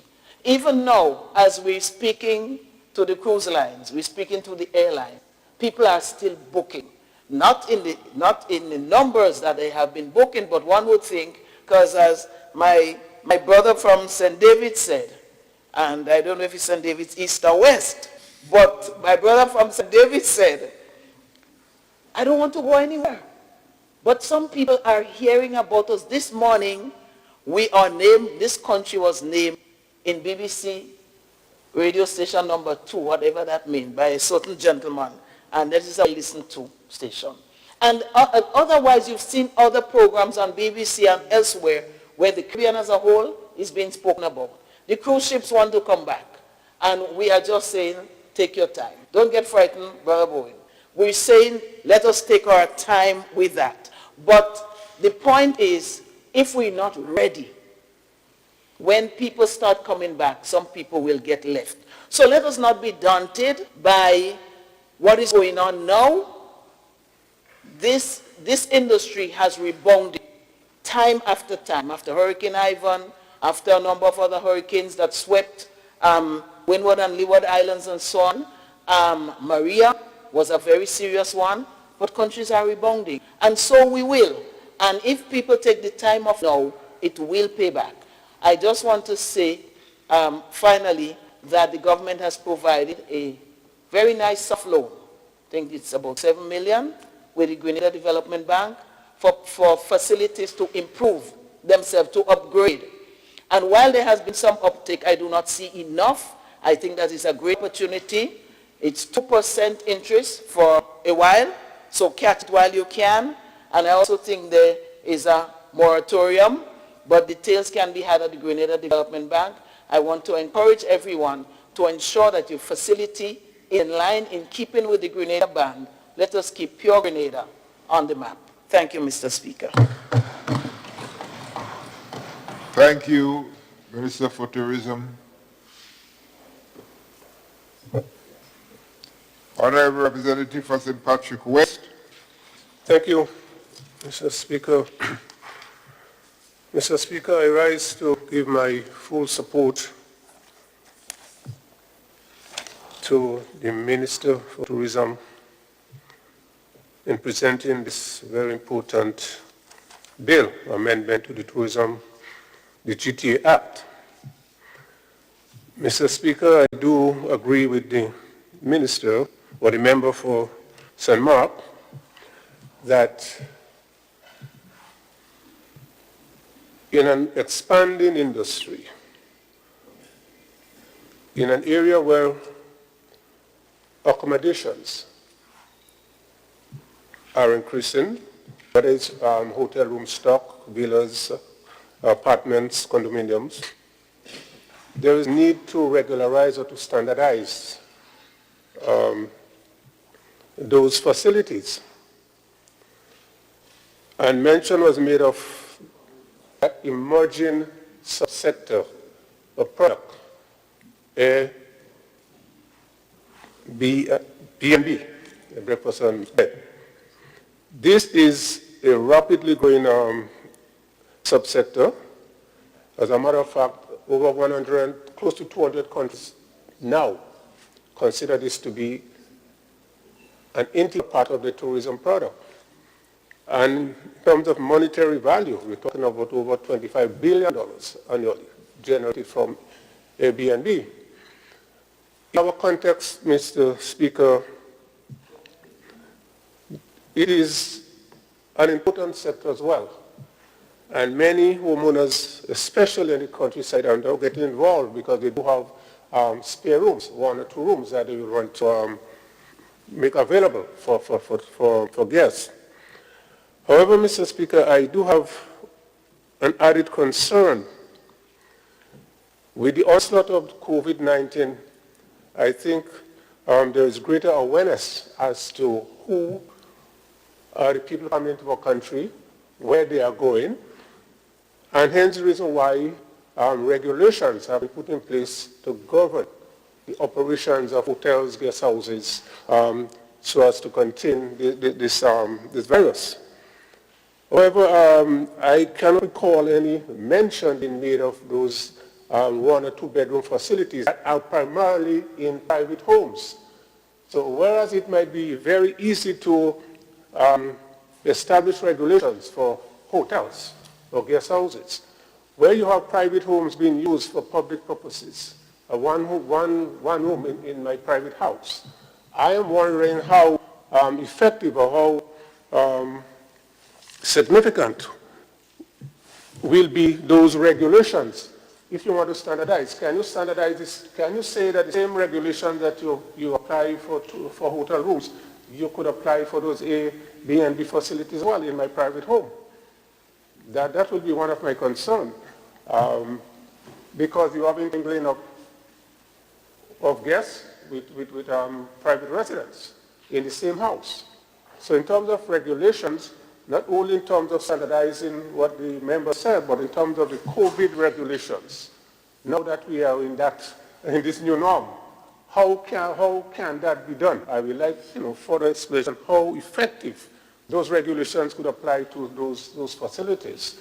And I'm also a bit concerned that at a time when we need to strengthen regulations and enforce those regulations, we are lowering the penalties. I would have thought that in a COVID environment, we will want to increase the penalties for non-compliance because, you're talking about something very serious, yeah? So I'm wondering whether that was taken into consideration in making the change in terms of lowering the penalties. Now that we have an environment where we want people to comply, because failure to comply, because if you look at the COVID Act, it was supposed to be submitted here, stiff penalties. But yet I'm seeing a reduction in terms of application in this particular area. So Mr. Speaker, while I support the idea of including facilities with lower number of rooms as part of the overall tourism regulation for consistency and for ensuring that you have a standardized facilities and the quality of service, I am concerned about two things. One, how applicable will the COVID regulations for such facilities in private homes, and why should we be reducing penalties in an environment that necessitates higher penalties for non-compliance? These are the two concerns, Mr. Speaker. Thank you, Honourable Representative for St. Patrick West. Honourable Representative for St. George, Tongue of St. George. Thank you, Mr. Speaker. Mr. Speaker, I rise to give support to the amendment to the bills presented by the Minister of Tourism, the member St. Mark. I absolutely agree with this amendment and the implications for the tourism industry. There is a need to expand room stock. I think the Minister said it, and I'll just be repeating. But one of the biggest challenges in getting airlines into the country is rooms. It's a chicken and the egg. Do you have which comes first? And the truth is, if you don't have the rooms, the airlines do not come. Because if they come at the craft, people have no place to stay, people will not be booking. So it's absolutely important to expand that base of rooms. A lot has been done with this minister and previous ministers with respect to getting the hotels. We have hotels coming in St. David. I think there's a lovely project, the Six Senses Hotel, now starting construction in St. David. There's the Royal Town. There's several hotels in the north of the island, in the Vera. There are many hotels coming on stream, the larger hotels. And that is fine, and that's a 5-star brand, as the minister alluded to. But as the minister did indicate, there are various levels that people want to come and spend their time. Not everybody wants to go into a 5-star. Not everybody can afford a 5-star. Some people want a 2-star, 3-star. Some people like rooms. And the Airbnb, as the member for St. Patrick just indicated, is an up-and-coming. In fact, I have many friends who have converted their houses, their homes, into Airbnb to take advantage of this new and emerging market. So I want to say that this is good. But I want to ask that not only do we approve or decline the request, but we work with and the minister alluded to that, we work with the new small hoteliers, if we call them that, the persons with the small, we work with them to improve the standards. Because it's, we need, and I know the minister has been working on this, more hospitality training facilities, but we must ensure that everyone who is involved in the industry has some level of training so that Grenada is not only known for beautiful beaches, known for lovely, hospitable persons, but our service must be to the standard. When you go to places in Southeast Asia and India and places like that, service is amazing because they have had a long history of a tourism industry. Our tourism industry is relatively new, relatively recent. We've come from an agricultural tradition. Now we're combining agriculture and tourism. So we have an agri-tourism, if you want to call it that, as our main economic. So I want to urge the minister and the ministry and the GTA to work with the persons with the 1 and 2 bedrooms to do training to ensure that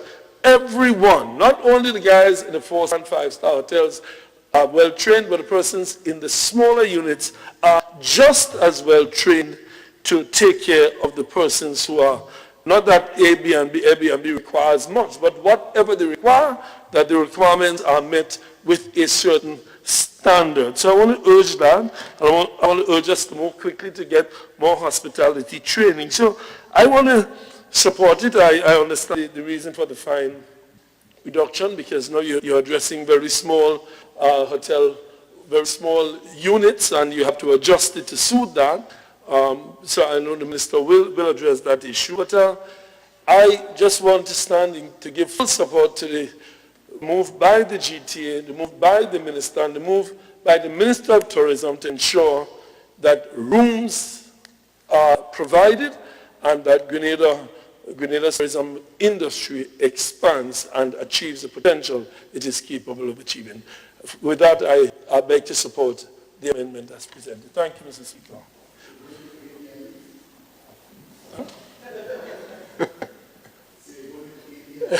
No.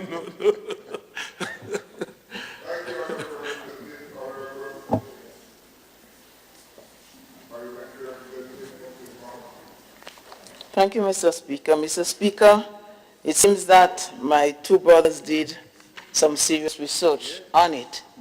And, I realized the time, but Airbnb is an exciting thing in some countries.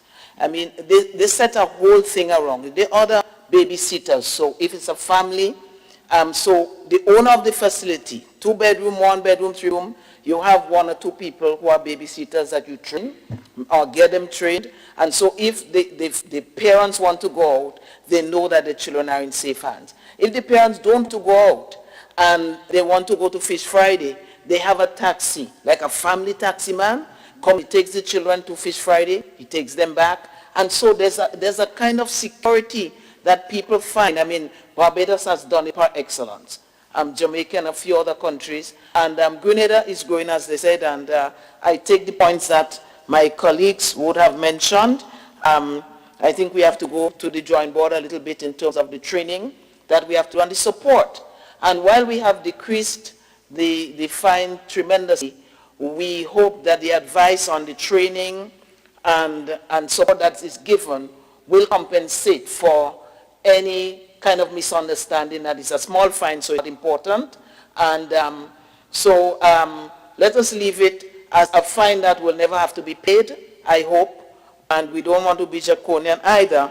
But I take the points, Mr. Speaker, and I will relay that to the GTA to see how we can give support. But as was said before, everything that was said is very much in place. So, Mr. Speaker, I again want to commend this bill.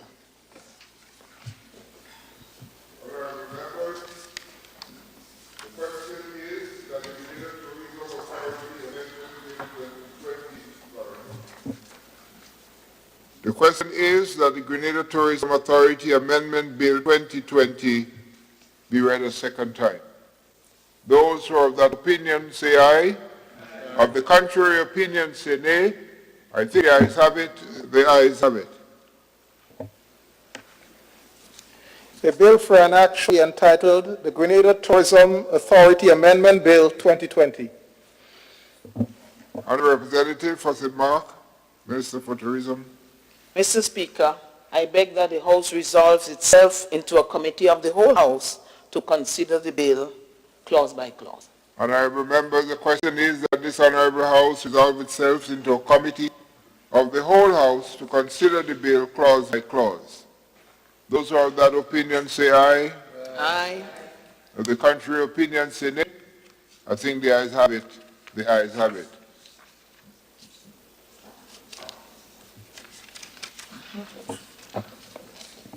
Honourable members, this Honourable House is now in committee. Clause 4, Clause 2, Amendment of Section 2 of Principal Act. Honourable members, the question is that Section 2, Amendment of Section 2 to Principal Act forms part of the bill. Those of that opinion say aye. Of the contrary opinion say nay. I think the ayes have it. The ayes have it. Clause 3, Amendment of Section 52 of Principal Act. Honourable members, the question is that Clause 3, Amendment of Section 52 Principal Act forms part of the bill. Those who are of that opinion say aye. Of the contrary opinion say nay. I think the ayes have it. The ayes have it. Clause 4, Transitional Provision. Honourable members, the question is that Clause 4, Transitional Provisions, forms part of the bill. Those of that opinion say aye. Of the contrary opinion say nay. I think the ayes have it. The ayes have it. Clause 1, Short Title. Honourable members, the question is that Clause 1, Short Title, forms part of the bill. Those of that opinion say aye. Of the contrary opinion say nay. I think the ayes have it. The ayes have it. Honourable Member for St. Mark. Thank you, Mr. Chairman. Mr. Chairman, I beg that the House resumes and the chairman of the committee reports progress on the bill. Honourable members, the question is that this Honourable House resumes and the chairman of the committee reports progress on the bill. Those who are of that opinion say aye. Of the contrary opinion say nay. I think the ayes have it. The ayes have it. Honourable members, this Honourable House resumes. I have to report that the bill was considered by a committee of the whole House and passed without amendments. Mr. Chairman, I beg to move. No, you're still in committee? Still in committee. We're still in committee. Huh? Mr. Chairman, I beg that the committee's report be adopted. Honourable members, the question is that the chairman's report be adopted. Those of that opinion say aye. Of the contrary opinion say nay. I think the ayes have it. The ayes have it.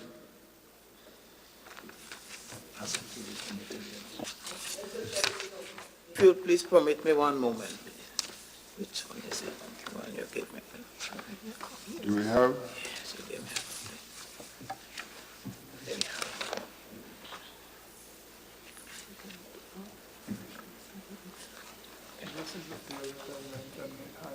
Mr. Chairman. Oh, okay. Mr. Speaker, I beg that we recommit again to committee sitting so that we can clarify one issue. Honourable members, the question is that we resume to committee so as to address amendments to the bill. Those who have that opinion say aye. Of the contrary opinion say nay. I think the ayes have it. The House now stands in committee. Thank you, Mr. Chairman. Mr. Chairman, I want to speak specifically to Clause 3, which is Section 52 of the Principal Act, where it says, where the offense is continued after conviction, that person is guilty of continuing offense and is liable to a fine, and we want to remove not exceeding out of, and is liable to a fine of $250. What do we do? Let us get it right. We take off out. All right, now, so taken out. Okay. All right. So, Mr. Chairman, so it says it's liable to a fine not exceeding $250 for each day. So what we have to amend here, where it says a fine of $250, we are asking that that be replaced with not exceeding, and we remove off. Right, so a fine not Not exceeding $250. So you're going to remove the word off and put not exceeding in its place. For every day. No, but it's there for every day already. That's it? Any other? Mr. Chairman, I again ask that the House resumes and the Chairman reports to us. Honorable members, the question is that this Honorable House resumes and the Chairman reports progress on the bill.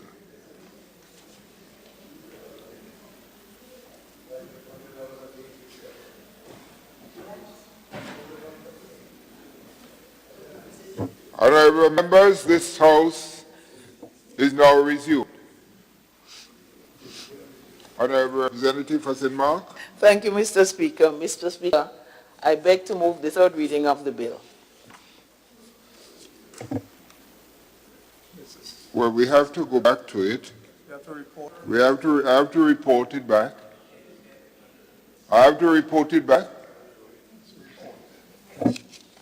Because we went in committee, so we're now coming back. Mr. Speaker, I beg that the Chairman reports progress on the bill.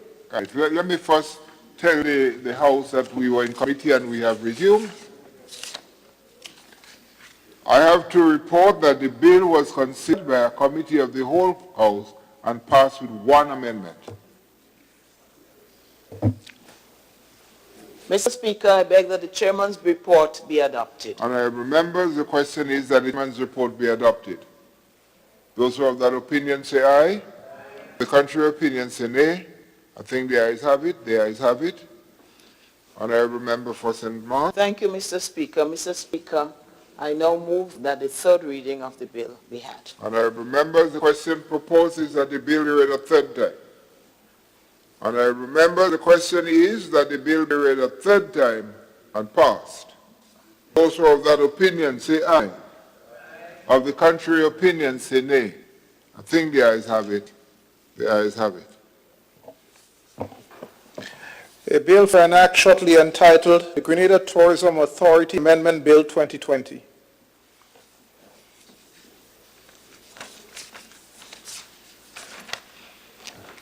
Honorable Representative for St. Andrew Southwest and Minister for Agriculture.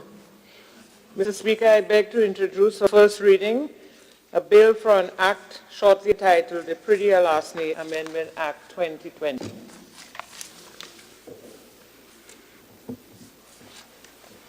An act to amend Pretty Alasni Act Cap 250, shortly entitled Pretty Alasni Amendment Bill 2020. Honorable Representative for St. Andrew Northwest.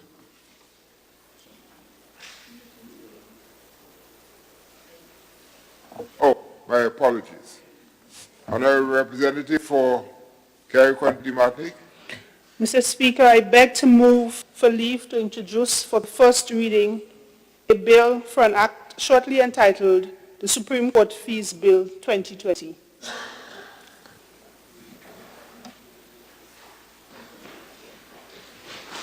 So,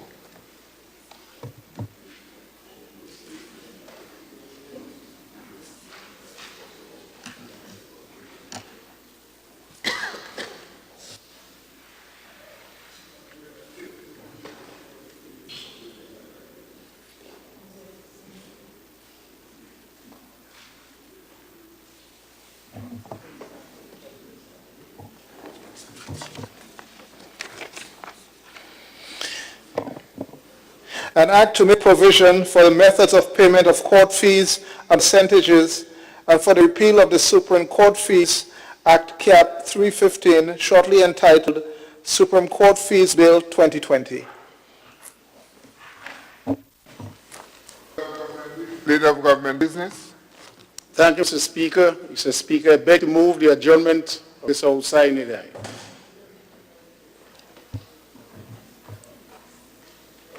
Honorable members, the question proposed is that this Honorable House stands adjourned. Honorable Leader of the Opposition. Thank you, Mr. Speaker. Mr. Speaker, on the adjournment and Section 17 of the order paper,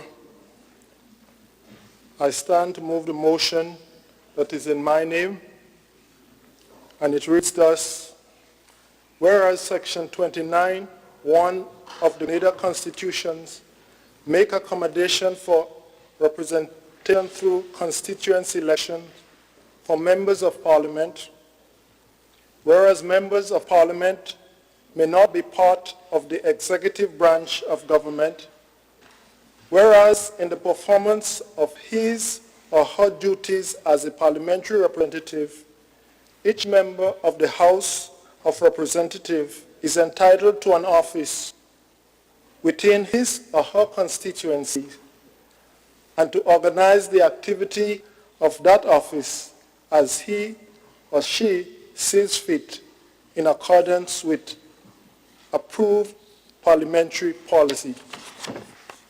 Whereas the office of the House of Parliament is responsible for providing guidance on the procedures and policies of the operation of the constituency office in keeping with democratic standard.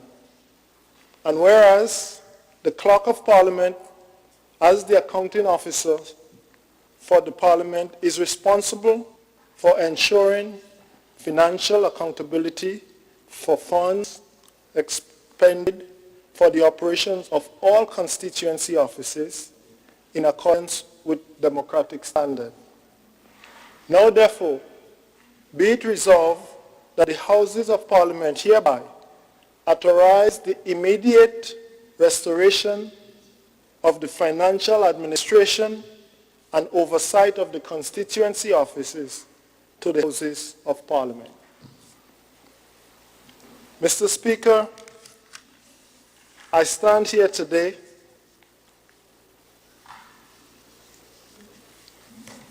as what was said to me a few years ago, that from the seat. Honorable Tobias. Yes, sir. Honorable Yes, sir. Leader of the Opposition.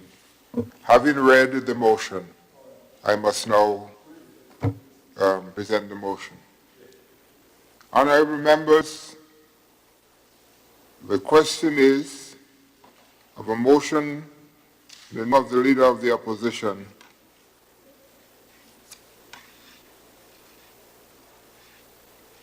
and whereas Section 29(1) of the Grenada Constitution makes accommodation for the representation through the constituency elections of members of Parliament, and whereas members of Parliament may not be part of the executive branch of government, whereas in the performance of his or her duty as a parliamentary representative, each member of the House of Representatives is entitled to an office within his or her constituency and or organize the activities of that office as she sees fit in accordance with the approved parliamentary policy.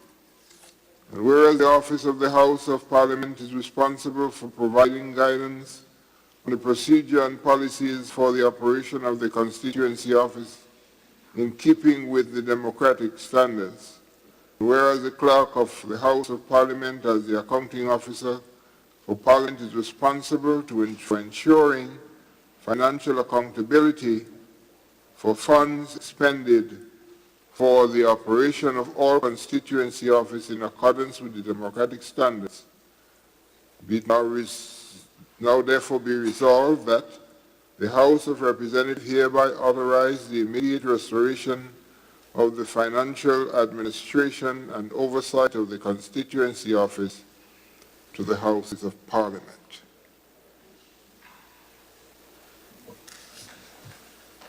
I would now, the motion has been proposed.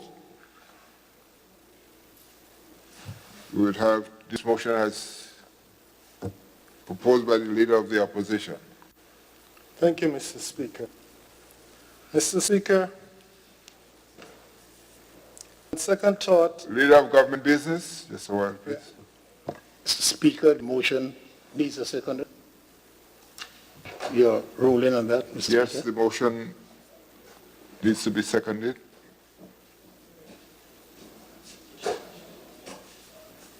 Leader of Government, Leader of the Opposition.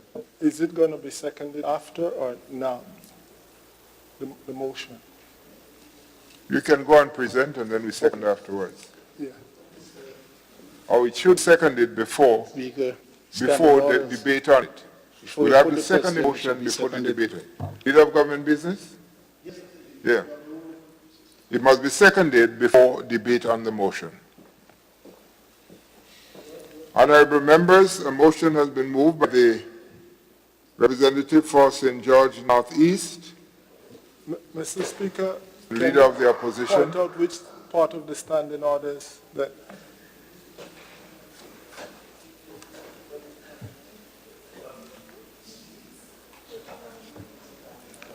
Look at Leader of Government Business. Second of motion, which reads, in the House, the question upon a motion or amendment shall not be proposed by the Speaker unless such motion or amendment has been seconded, provided that government business requires no second. What is the number of this? Page 24. Page 24. 31, seconding of motion. 31, seconding of motion.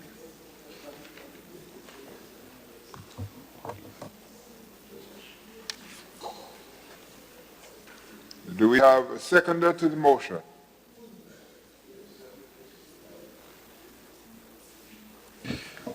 Honorable Representative for St. John? Yeah, I'll second the motion. Or the motion has been moved and seconded.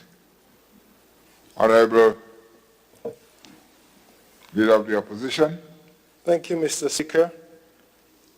Thank you to the member of St. John's for that seconding that motion. I did not indicate to him whether or not I wanted it second. Mr. Speaker, as I look today and I change the trajectory in which I am heading as to introduce this motion, I may take a page from the member for St. George Northwest. And just before he left here, he said leadership is to stand up for what is right. And if you stand up for what is right, it will pass the test of time and it will stick. Mr. Speaker, I have spoken to this situation before. In terms of our constituency offices, and in terms of the Houses of Parliament, and in terms of our democratic principles. You know, I sat here today and I remember, Mr. Speaker, yesterday after, it was 25 years ago that I first came into this house. And I look at books and I saw myself and Brother Bowen sign as senators in July 28 of 1995. And Mr. Speaker, I remember well that as a very young man, my first time into York House, I was brought into chambers by old respectable men. They are since long gone. Dr. John Watts as President of the Senate and Sir Curtis Strawn. And Sir Curtis Strawn sat me down and he gave me a little green book that he himself authored. And he said to me, young Clement, the principles of the Houses of Representatives, the Senate and the House, must not be violated at any time by anybody. I was reminded again, Mr. Speaker, not too long ago that it is said that in the parliamentary democracy process, it is the parliament that wields the executive and not the executive that should wield parliament. And the process of standing up for democracy begins with us in this honorable place. And as one spoke to me, and I hear the Prime Minister just said that one should stand up for what is right, and one should stand up on principle. I'm reminded again that my neighbor expounded that to me. And I would say today, Mr. Speaker, God bless her soul. I have had the opportunity to sit with a lot of people. Maybe this is why probably you might find that I never studied politics, but politics is in the blood. H.A. Blaze, Winston Fleury, Sir John Watts, Sir Curtis Strachan, Dr. Mitchell, Sir Danny Williams. And Mr. Speaker, you know, for the last 9 years, I have had the company of a neighbor, Laura Clarkson. She was my neighbor in Monjaloo. And she said, Mr. Clement, in your position, all that I should ask you to do, stand on principle and stand for what is right. Ms. Clarkson, as you guys would know, was a juggernaut here in Grenada in terms of union business and in terms of the nursing fraternity. And today, I know you guys have expressed your sympathies and your condolences to the family. And she was a stalwart in terms of forwarding principle, the stand on principle. But Mr. Speaker, let's go back to where we are. I have searched the globe where we have burdened democracy and where democracy is at play. I look on the website of different countries, Trinidad, Barbados, St. Vincent. I look through the Commonwealth to find a construct like we have here in Grenada. And nowhere else could I find a construct. Mr. Speaker, what is at stake here? And I do not believe it will stick because it is not right. For all this time that I served in Parliament, the constituency offices were administered, and rightly so, under Parliament. Through you, Mr. Speaker, the Clerk of Parliament gives directive as to the behavior of the constituency offices. Can I say that it is so now? No, it is not so. And it is troubling to me. Because a couple of years ago, we felt that the Parliament was not properly staffed to provide the necessary service to the constituency offices. So it was taken from the Parliament and brought under the Prime Minister's ministry and given to a private entity. It was said that we will do a review, a 1-year review, a 2-year review. I can ask the question, Mr. Speaker, was any review done as towards the services? Moreover, Mr. Speaker, I spoke to how we behave in the constituency offices in terms of the staffing of the constituency offices. Now, Mr. Speaker, if we are engaged in governance of country and good democracy practices, we talk about the separation of powers, the judiciary, the legislative, and the executive. Can the executive branch of government determine to the judiciary in terms of staffing and hiring? Maybe the only institution that do that is the PSC, Public Service Commission. Can the executive branch of government determine to Parliament as to the staffing in the parliament? Or should the executive branch of government now determine to the constituency offices, as it is done now, the staffing at the constituency offices? And this is the question and the motion that is before us. Mr. Speaker, moreover, I do not want us to go down a slippery slope of eroding our democracy, because it must just start one place. You know, Mr. Speaker, on the 14th of April, I moved to the Governor General and asked for the instrument. And I got the instrument. And when I did, I know you guys wish me well. I came in here into the parliament of our country because I know that there is a position, there is an office, for the secretary of the clerk of parliament, because I was told that when the building was constructed, these facilities were placed there. I asked that the gentleman show me the office, and he said he could not, because he doesn't have the keys. The keys for the parliament building is controlled by a worker from the Ministry of Works.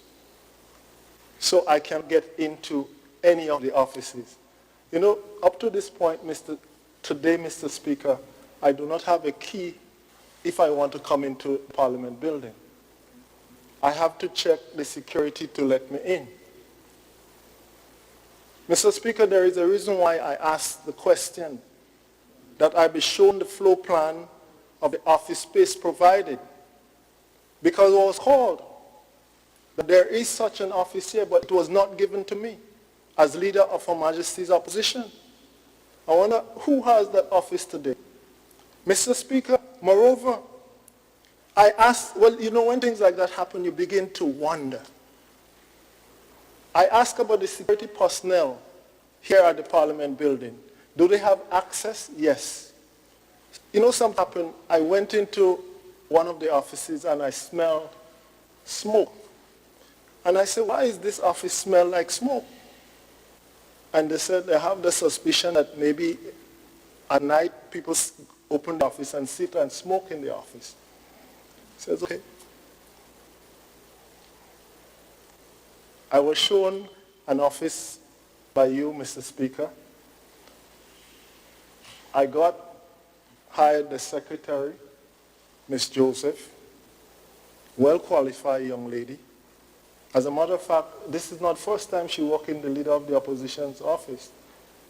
She was sent to me a few years ago by the then leader of the opposition, Dr. Mitchell. What he gave me, I keep. She's still here. Mr. Speaker, she was in the office. They came to clean. She left for a while, and when she went back into the office, the young lady also went wild. Because she just came from the bank, took out $700 to go pay her bills, and when she came back, the money was gone. But Friday afternoon, she went back to the bank closed. She waited until Monday morning to present to the clerk that her money is missing. Not knowing that probably the investigation have already started, because this was not the only incident. You might have heard about this incident, but there were other incidents. The suspect were the people who cleaned the office. And I must say thanks to the Royal Grenada Police Force, who moved quickly and swiftly, that the culprit were caught, they were investigated, and they confessed. And the monies were paid back. But then I asked the clerk, where did you get these people to work in the parliament for our country as cleaners? Lo and behold, the clerk said he is not responsible. He did not hire them. How did they get hired to work within the parliament building without even being vetted? They were working in the parliament here and not being vetted. And maybe a couple of them have already had criminal records. Therefore, Mr. Speaker, I went to ask about the security. Mr. Speaker, you as the principal officer of this House, were you or the clerk responsible for the security that is present here now? I ask the question again, do they have access? Yes, they have unfettered access to the offices.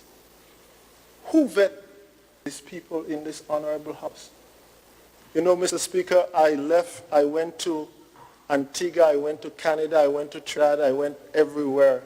And outside of the Parliament building providing security is the Royal Police Force stand up most predominant, not by private security firms. And this is what we have here, Mr. Speaker. Mr. Speaker, let us not go down the road that start eroding of our democracy.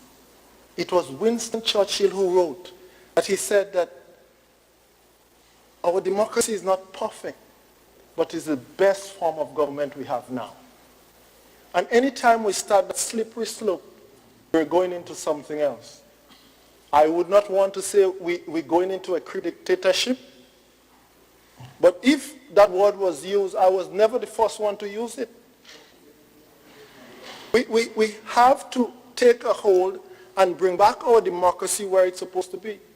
Mr. Speaker, you see I stand here today as the leader of Her Majesty's opposition, and I would stand up for democracy anywhere and everywhere it is necessary.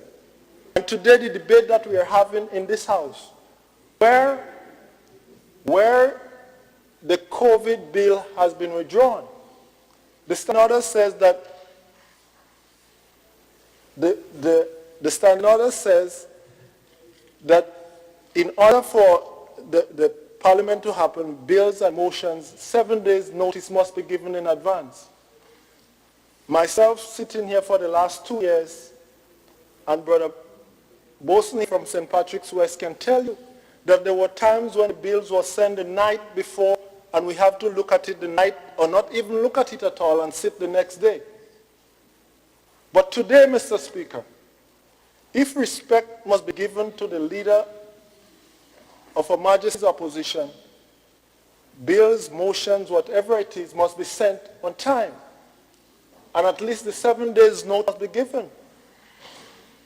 If you look, Mr. Speaker, in terms of our democracy, where we are, and I make mention of that and I will mention it again, from time to time for the last 7 years, you would get the bills, the motions, the night before. Case in point, the last budget presentation on the 20th of November, the document, 464 pages, was sent the night before. And I stayed up and I perused. And I have to make a contribution next day. And how could you? The bills for now, for this sitting of Parliament, was sent again. This time, the time was given. So, Mr. Speaker, I got it the Friday, and I stayed up the Friday midnight, Friday 2 o'clock, Friday 2:30, just as the little storm was beginning to start. I was up reading and perusing the bills so that we can bring effective debate to this House. Mr. Speaker, our democracy and the life of our democracy requires for us to do the right thing, because that is what will stand the test of time. Mr. Speaker, to do the right thing in this Parliament is a moral issue. To do the right thing in this Parliament is a spiritual issue. Mr. Speaker, you would remember the first time I stood here in front of you, 2013, in this House. I went on to say, blessed is the man that walketh not in the counsel of the ungodly, nor standeth in the way of sins, nor sitteth in the seat of the scornful. But his delight is in the law, and his law does he meditate day and night. Mr. Speaker, that was not idle said, you know. Because if I go there and you look at the plaque that is on the wall of this building, And you would see that the plaque says that together we aspire, together we achieve as one nation under God here. It's on the coat of arms, written outside there. Mr. Speaker, as I am directed by the Constitution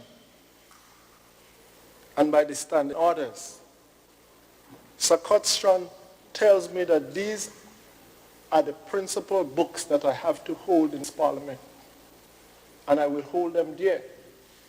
And as leader of the opposition, I am not subjected to any other officers besides the Speaker of the House while he is in this chamber. So when other men of any other house want to direct me as to what I should do in this chamber or outside of the chamber, I can tell them, blessed is the man that walketh not in the counsel of the ungodly. Who wants to walk in the counsel of the ungodly? That is their business. But I stand, and I will stand firm for what I believe. Mr. Speaker, moreover, we look at the constituency offices, and I wonder about that because I've been around a long time. I did not just came by NNP like 2 years ago, or 5 years ago, or 10 years ago. I came by NNP 30 years ago. And I know what NNP stood for then, not for now, Mr. Speaker. And I saw the clashes through the times. I was there, well, Brother Bowen could testify with Grace Duncan and Archibald and Sir John Watts, and you know, we had our differences and tie up over the time. And maybe we can tie up some more. Mr. Speaker, and I look at the constituency offices, and I must say that let us be real and let us fear and let's give justice where justice is served. I read an excerpt last year and nobody took me on. And I said, Mr. Speaker, in a motion like that, can we use the constituency offices as sub-offices of the NNP? Should we? Who pays the workers, the staff at the constituency office? Isn't it taxpayers' monies? I do believe the answer is yes, Mr. Speaker, that taxpayers are the one who fund the payment. And then you ask me, well, what am I talking about? How is it that NNP Secretariat can be using the constituency office as sub-offices that is paid for by Grenadian taxpayers' money? Well, here is it, Mr. Speaker.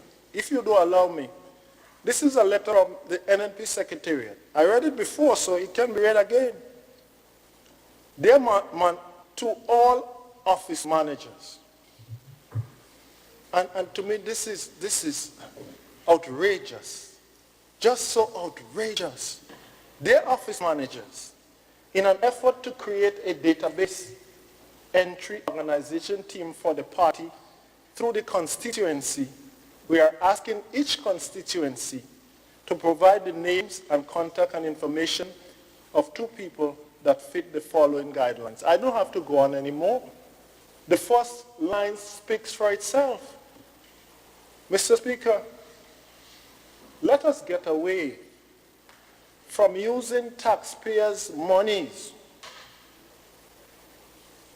to do our party's political work in the different constituencies.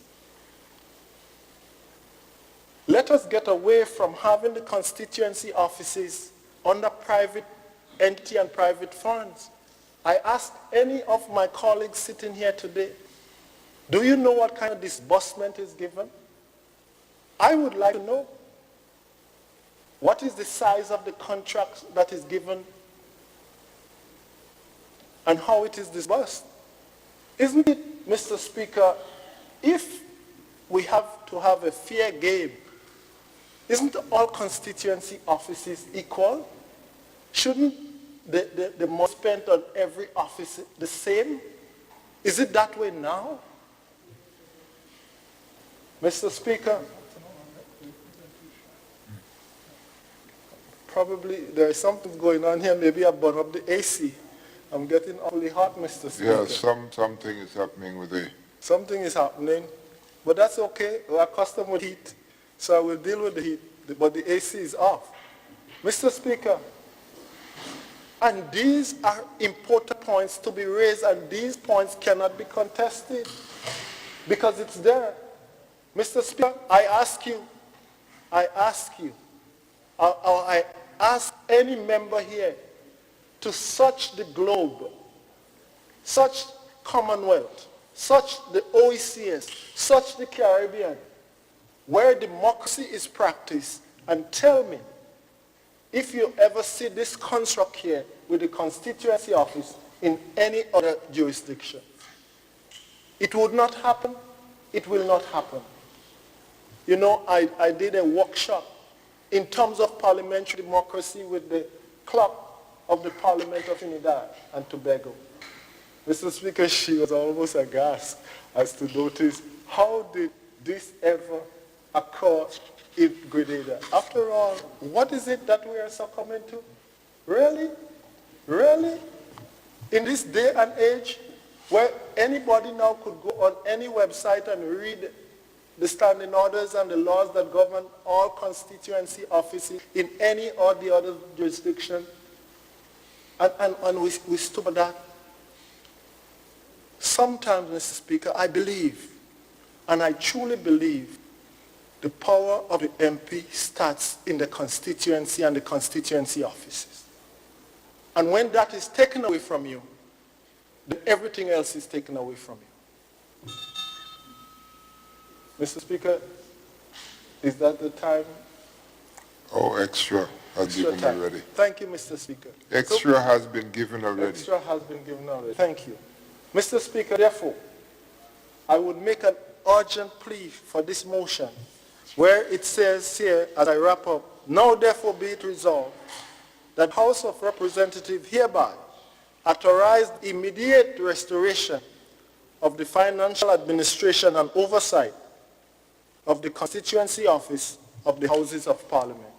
Mr. Speaker, can you imagine that the constituency offices of the Leader of Her Majesty's Opposition is run by a private entity?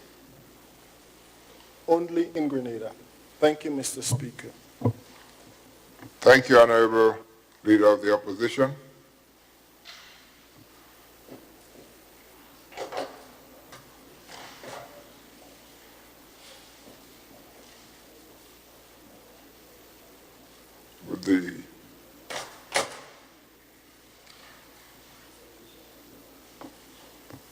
Do we have any contribution? Would the seconder to the motion like to speak to the motion?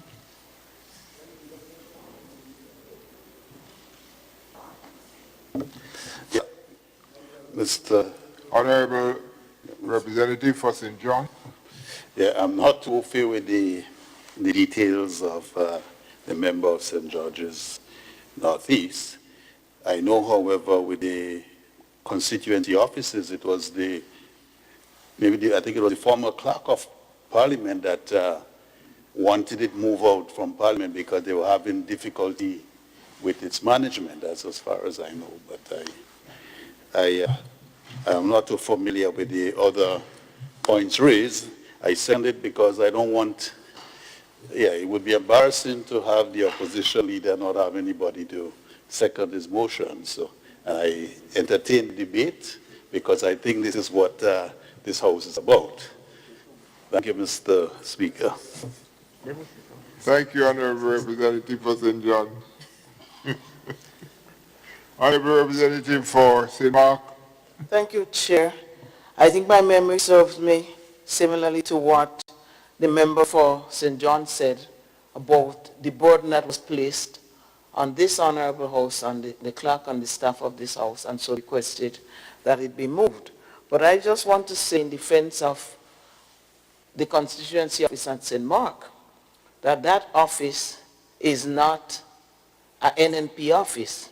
As a matter of fact, when the government, and by implication our party, advised us that we should not even use constituency office, because constituency conveys a sort of political boundary and that we use parliamentary office. I was happy to do that. As a matter of fact, sometimes people even say that NNP people would say that NDC people getting more than NNP. And so sometimes I get knocked out because of that on services that the office offers. Our office offers government services. They assist whenever there is need to assist. They seek people to go around and take money to them. We provide information, scholarships or any opportunities, and we make it public. We even had a blackboard, and recently I noticed they're not so enthusiastic about putting it out. Well, we blame COVID for everything, and I said we put these opportunities out there, and I think everybody knows assistance for school, for anything that people, vulnerable people need, that the Ministry of Social Development may not be able to reach everybody. This is what we do, and we serve without fear or favor, affection, or ill will, Mr. Speaker. And I do not want this said here to convey the idea that our offices are political offices, because while I cannot vouch for everybody, I know that generally our talk is that this, and our mandate or directive is that it must be impartial, that it must serve the public, and this is our guidance, and this is what we strive to do. And from time to time you will hear every member saying that. So I have no problem with the member having an office. I think he was elected and he has a right. But if the member imputes improper motive on us in our constituencies, our parliamentary office, I think it is very sad for us. Thank you, Mr. Speaker. Thank you, Honorable Representative for St. Mark. Honorable Representative for St. Patrick West. Thank you, Mr. Speaker. Just make a few brief remarks on the motion as presented by the member for St. George Northeast and leader of Her Majesty's opposition. Mr. Speaker, first I want to associate myself with the sentiments as expressed in terms of the use of the constituency office. I cannot see that it is being used as a political office, and therefore I will not say anything more. However, Mr. Speaker, I must say that I'm a bit concerned when the leader of the opposition, as the leader of the opposition, he does not have an office, so he cannot access his office. I think this is unfortunate, and I must say that, because his position is statutory. It is almost mandatory that he should have an office. If there are any obstacles in the way of the leader of the opposition having his office, I believe that those obstacles should be removed. And I'm not talking in terms of Tobias Clement as member for St. George Northeast. I'm talking about the leader of opposition, regardless of who. It could be him today, it could be somebody else tomorrow. So I'm saying that whatever blockages there might be, let us see how we could remove those blockages. Let us see how we could give some dignity to the leader of the opposition and let him have an office. That's what I like to say. Thank you, Honorable Parliamentary St. Patrick West. Honorable Representative for St. Andrew Northwest. Thank you, Mr. Speaker. Mr. Speaker, I want to share similar sentiments to my colleague from St. Patrick West in terms of we ensuring that as Her Majesty's opposition that the office be fulfilled and that there should be an office for the leader of the opposition. And any stumbling block in the way should be removed, because we do not want to stop democracy and create any problems as it relates to the leader of the opposition. However, I want to address the issue of citing the constituency office as it is in its present state as a party office. Mr. Speaker, in fact, from the interviews to office managers, this is done by a public servant, not by us as representative, and I know a lot of representatives have issues with that. So it's not only the leader of the opposition. We believe maybe we should be able to choose. But the very fact that it is being done by a public servant speaks to the person and the qualification, what they're looking for somebody who can manage the office and all other office staff, Mr. Speaker.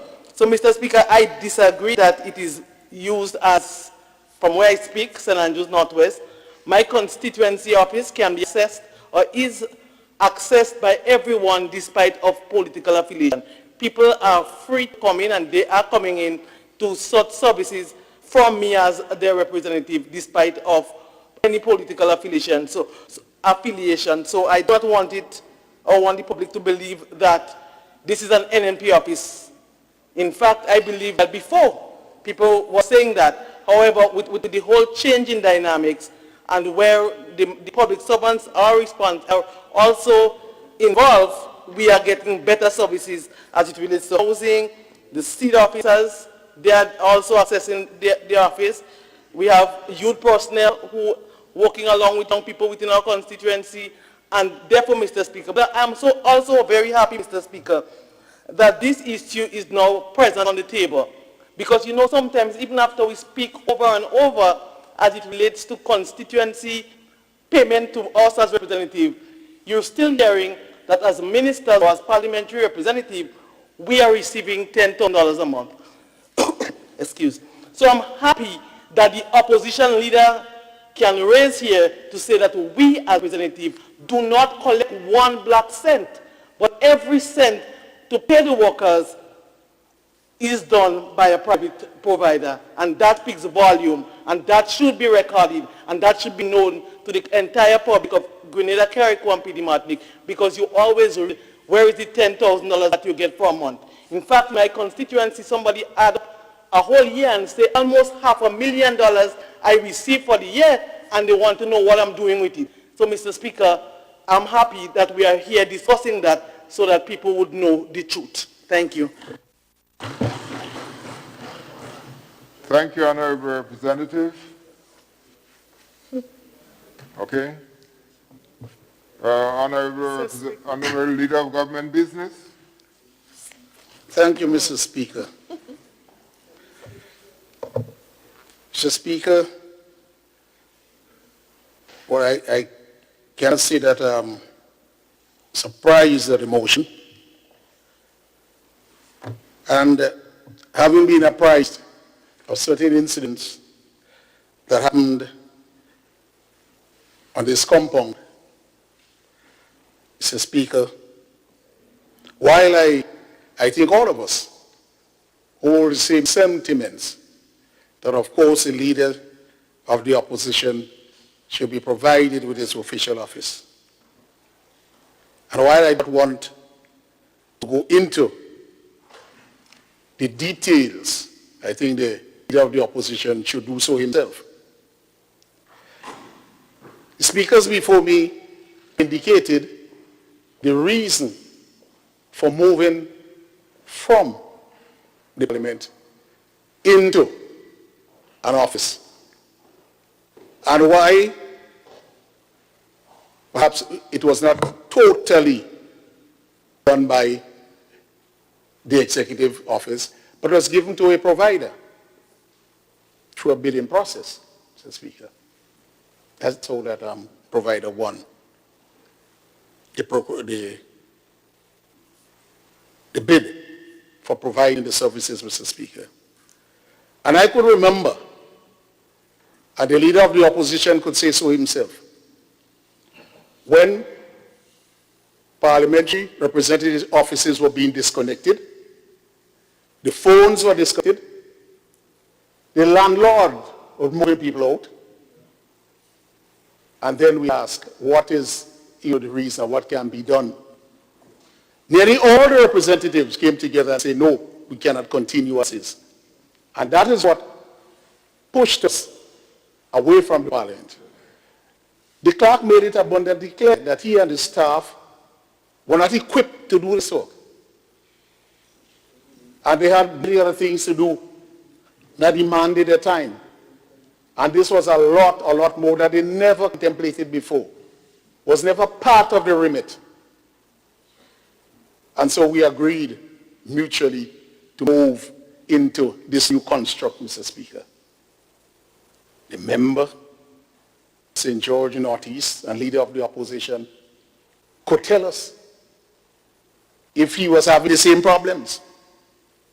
Because we know, the records are there. And why, at the point in time, he agreed. If he says, well, then, and this is an opportune time to move back. But, Mr. Speaker, even before the resolution came, and after the resolution came, I had in mind, and I discussed with the other members of the executive, speaking with the clerk, Mr. Speaker, with you, whether or not the situation is now that he can accommodate and take on the responsibility of doing what the private provider is doing. So, Speaker, the private provider go to the offices, they bring toiletries. Now in the COVID time, they'll bring all the sanitizing system, they'll bring soap, they'll come in, they'll meet the landlord, try to negotiate rent down, and all of these things. Because every time that bill comes in, everybody wants to keep it down. So, Mr. Speaker, I think I'll be carrying out that task between yourself and the clerk to see whether the office here has the resources to do it, Mr. Speaker. And one must remember is that as parliamentary representative, it will not be silos where I will choose this person and say, no. It will be under the purview of the clerk, your department, Mr. Speaker. So if you say that they must be interviewed, then they will be interviewed, and I expect no less, Mr. Speaker, from your department. I remember, but it was under this House, that you advocated a lot of training. In fact, you yourself trained some of the senior persons, Mr. Speaker, and we were very happy with that. So if we anticipate, even if I converse with you and the clerk, Mr. Speaker, and the rest of this honorable place indicate that we will move back there because it was here, and we moved for a reason. So even if we can come back here, all of us must realize, even if we dislike the PMO's office saying that we will interview every person there, they must be of good standard, of good quality. We could recommend as many as they want, but they must go and pass the test. Many of us recommended 2 and 3, and sometimes they give us high kudos, oh, that was a good person. In other cases, they send back all 3 and say, get another 3. This, I expect, Mr. Speaker, to continue. Because my colleague member and leader of the opposition, one of his main concerns was the public servants say no, somebody. And introducing somebody behind or outside the interview, and the public servants pulling the string and say, no pay. I expect no less, Mr. Speaker, from this honorable House. So that is why, after discussing with you and your staff, Mr. Speaker, intention is to go back to all of us, including the leader of the opposition, who is also a parliamentary representative, to say this is what will be expected by this honorable place.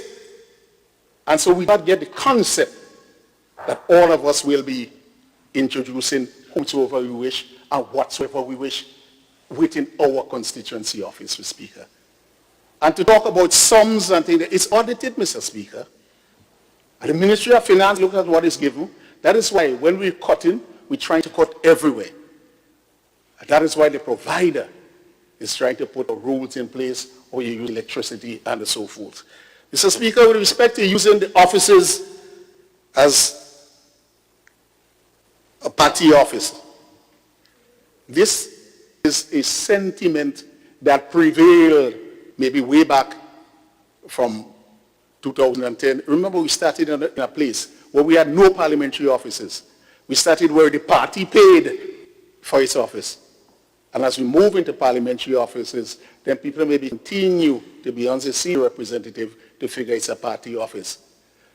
But we have told, Mr. Speaker, I have done so, and I know other representatives have done so, we have told the people in the office that is why it is so good for them to go to the interview with the public service. They recognize it is taxpayers' money. And I've told them with the constituents that no one could stop you from coming here. It is taxpayers' money, and you have a right. And I've told the workers, and others have done so, that you cannot stop anybody. It is their money that's paying you, and you must perform your service. And if the PMO offices, based on complaint, and it has happened already, they call you in for an interview, the witnesses will come, that may be a constituent, then you're gone. You're not performing well. And I think if anything happens, Mr. Speaker, even if we change, this situation should prevail. Oh, Mr. Speaker, you see, the reason for certain action was because some of us wanted to put exactly what we want, wanted to do certain things. So we must know that whosoever we are, this will not prevail, Mr. Speaker. And I could make the recommendation, after speaking with you and your staff, you have the capacity, you're ready to do it, you'll not be bugged, you'll not slow up your work, and I could make the recommendation to the other members, and then we could move, Mr. Speaker, to the restoration, provided that it will be no less strict, no less efficient as what is happening now with a provider. Maybe, Mr. Speaker, on restoration, they may take a provider. May not be the same one, but you'll recognize, Mr. Speaker, that outsourcing is the most efficient way in this case when you look at staff. And we have a good idea from the budgetary presentation, a discourse of the staff in this place and what they are facing. And I believe that, Mr. Speaker, the staff will come up with the same thing, that we may manage a provider, but we do not have the wherewithal. That's how it's starting. If such is the case, Mr. Speaker,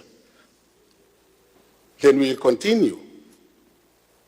This discourse, I don't think, I can't tell the other members what to say, but in my view, Mr. Speaker, I don't know that a decision should be made before consulting. And the opposition knew why we left.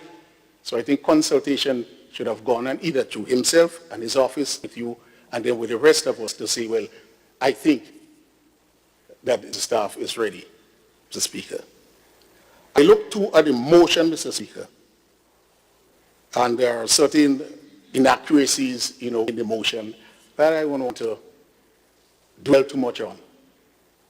But I think we can come back here, we can do the groundwork, and perhaps we'll make a decision and prepare, because you cannot say move here without the preparation. We might say within 1 year, without, at the end of a certain contract, we may propose that it goes that way, Mr. Speaker. But in the ministry, Mr. Speaker, to tell you what the feeling is, but this has been dispensed with a lot of the way. If you ask the public service to get something done, then they tell you, no, they couldn't find out. And I say, did you call the constituency office? And you'll see a shock. Don't you know it's taxpayers who pay them? And they are to provide this service for the people there. So if you want information, you could ask for it. Because what we do in ministries is to serve the people of Grenada, Carriacou, and Martinique. And just as a private provider, the office will help us to serve these people. One, we are the ministry, we don't know people in the constituency. There was one time we were looking for a contractor, Mr. Speaker. Months. So they came to me, help me get a contractor. I say, did you call the constituency office? No. I say, call the constituency office, tell them you're a government arm, which ministry you're from, and you want to find this person. I said, they'll find anybody you wish to know. So Speaker, the next day, and the man was supposed to come sign a contract, which he won. The next day, the man was in the office. Why? He's a contractor. When he's on the roof, doesn't use his phone, safety. He gets home, Mr. Speaker, after 10 or so in the night. Nobody's out there calling him. It's after 4, 5, you stay in the office 6 or 7, you would not get him. One call to the constituency office. The office knows him. They were at his door 11:30 in the night. Because if you call the phone, he's not there. To tell him that he has this contract to do work in the constituency, to help the constituents, Mr. Speaker. And he, knowing that not through his fault, that he had prevented the constituents from getting service. Within 3 days, Mr. Speaker, he was on the task. And since then, Mr. Speaker, I see the attitude changing in many ministries. They're calling the constituencies when we tell them and remind them that they're being paid by taxpayers. And that relationship is getting more. You want to know a piece of road, you call the office and you say, I want to get it. The ministry goes out and find the road. You want to ask somebody in social services, was that social services? You call the office immediately.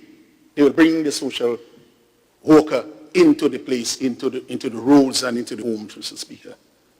And so I totally disagree that offices are used and looked at as constituency offices, Mr. Speaker. At one time, the same member, then he was not an opposition leader yet, raised the issue of using the constituency offices for meetings. And many of us were in shock for party meetings. Many of us were in shock. And because we were not doing that. But since then, Mr. Speaker, when he raised it about 2 or 3 years ago, if any one of us, a few of us who were doing it, I could say that had been dispensed with. If one of us were failing to follow the rules. So I want to remind my colleague member and leader of the opposition that interacting with each other, we could get things done. Because I'm apprised of what took place here. And I told the person who reported to me, that cannot be possible. No one will go in and start a work and bring builders into a government building without going through the ministry. Even if you pay them yourselves, then altering a government, Speaker, property or premises, no, it belongs, it is ruled by the parliament, but everything at the question that was asked to me is seeing this was constructed under the Ministry of Works. This is what was reported to me. And when I inquired of the staff in this ministry, they indicated that they knew nothing about it, that they just saw work about to take place. So I found that very strange, because I thought a member, even unofficially, may get to me and say, listen, I want an office for my secretary. That did not happen. So I still don't know, not heard from the members yet, Mr. Speaker, of exactly what happened in the area. But reported to me, I think, with people of integrity, that workers simply appeared, and it sounds strange. So all of us will want the member to have good facilities. Approaching ministry or approaching the presiding officer, I think would have done the work. But it appears to me now that since then, the conversation broke down. And all of things that we said here could have been mended by one either speaking to me, not as leader of government business maybe, but as the ministry. And if there is friction between the others, I could have bridged that gap and get to the other people and say, must have an office, what is required, etc., etc. So I'll just urge my colleague that maybe you could take it here now. All of us want you to have your office. So let's bridge stuff. If there's animosity one place, I think you can walk through me. I will speak with them, and then all of us could sit down and solve your office problem, Speaker. And I think from now on, we should try to rectify whatever is going on that is not suitable or satisfactory to all parties, Mr. Speaker.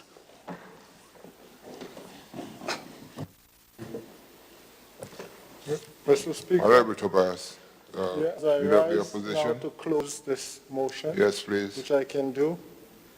Mr. Speaker, as I operated in St. George's North East as the MP,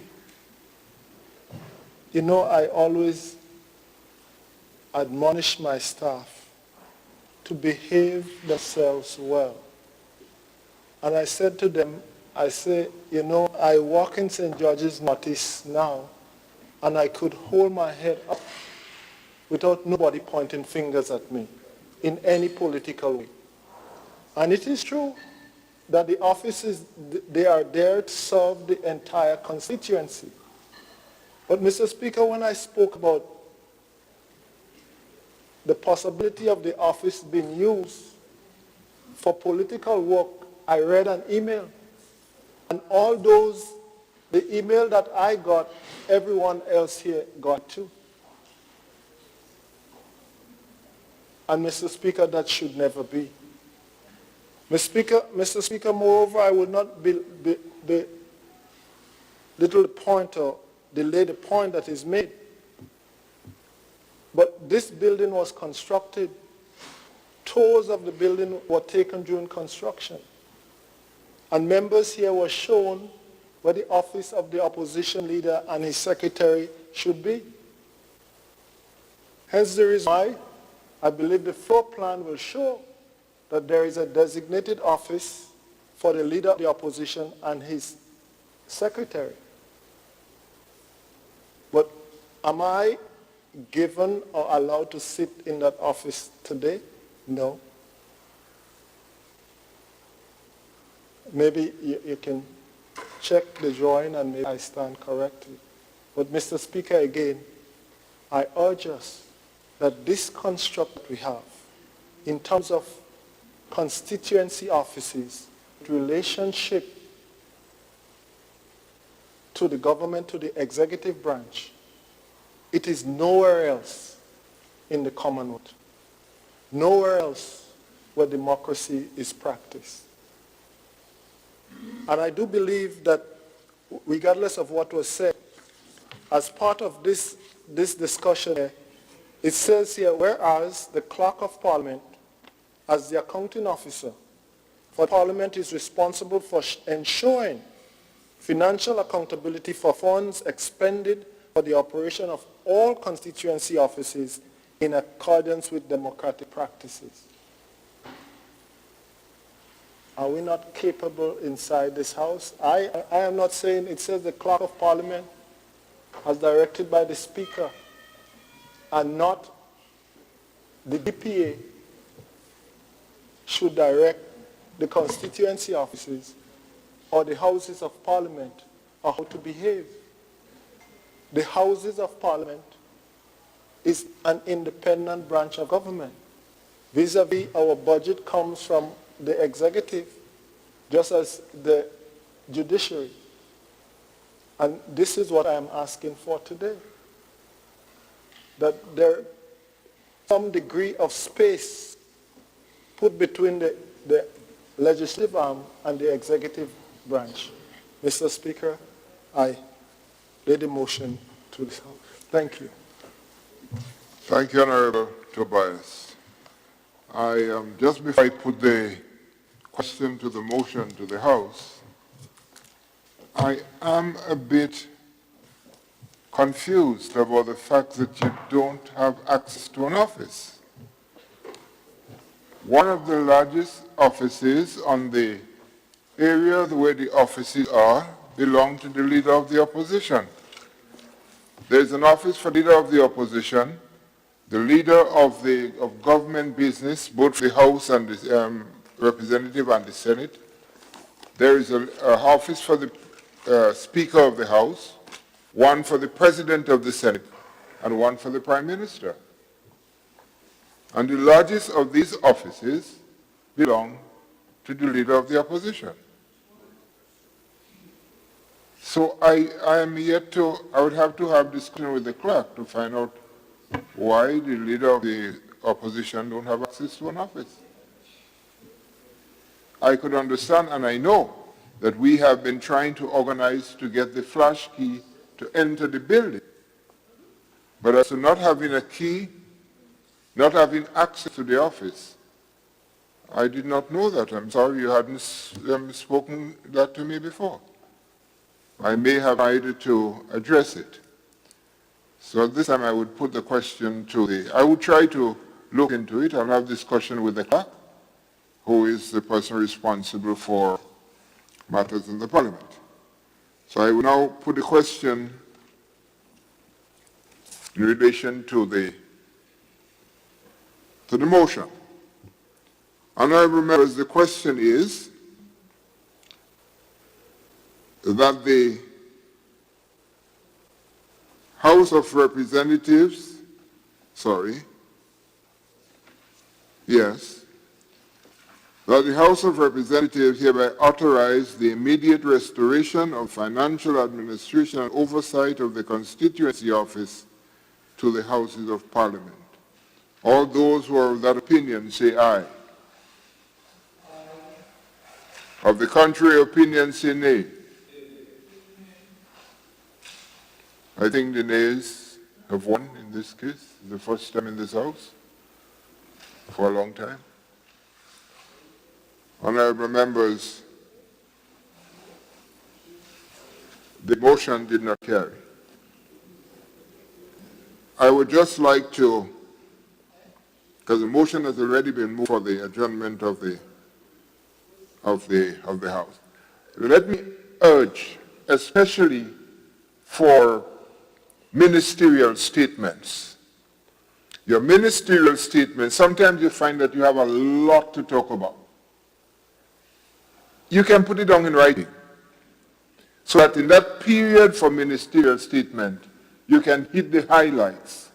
But because we are moving, you notice everybody now have the tablet in front of them, and we are moving urgently to get to our website where things would be posted and so on.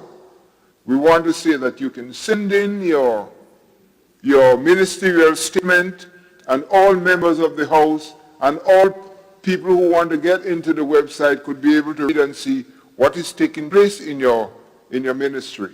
So you will not be curtailed by the little period that you have, and that's quarter of an hour. We have increased it from 10 minutes to quarter of an hour. So we want to urge that you prepare it. You can send it. Send it to the clerk before. And we're working with email now, you know. In case they have paper. Asking for a piece of paper, and my secretary told me she have to search for paper for me, because we go in all digital and things like that. Honourable members, I know it's getting late, but there's one thing that is bothering me a bit, and I need the help. Don't know if it has been bothering you. Noise. As you get a little older, noise becomes louder. And the noise I'm talking about is those vehicles, those cars that are with modified exhaust and big boom boxes are not playing all the time. But 2 o'clock in the morning, 11 o'clock, 1 o'clock, you're sound asleep. And this thing gets on there. And you can't call the police, because by the time you call the police, the man gone about the business. And sometimes you look for some way to stop the vehicle, but he gone already. And this is becoming a very dangerous practice, because more and more of these vehicles are armed with the big boom boxes and modified exhaust system.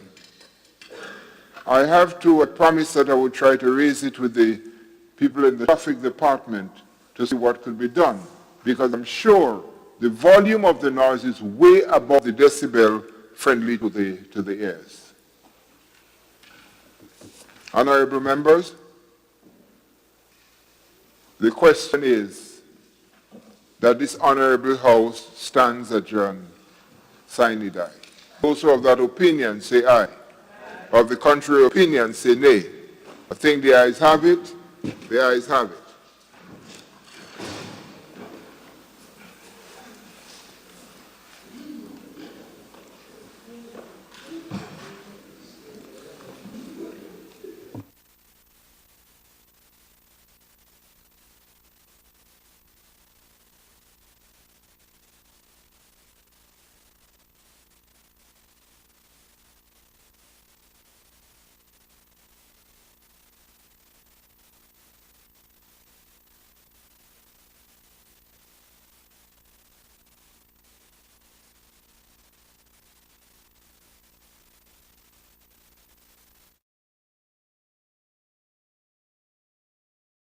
Stay up to date with all that's happening with the new national party, NNP. Send us a message via text or WhatsApp on 405-8683 with your name, email, and constituency. Stay in the know with NNP. Get updated.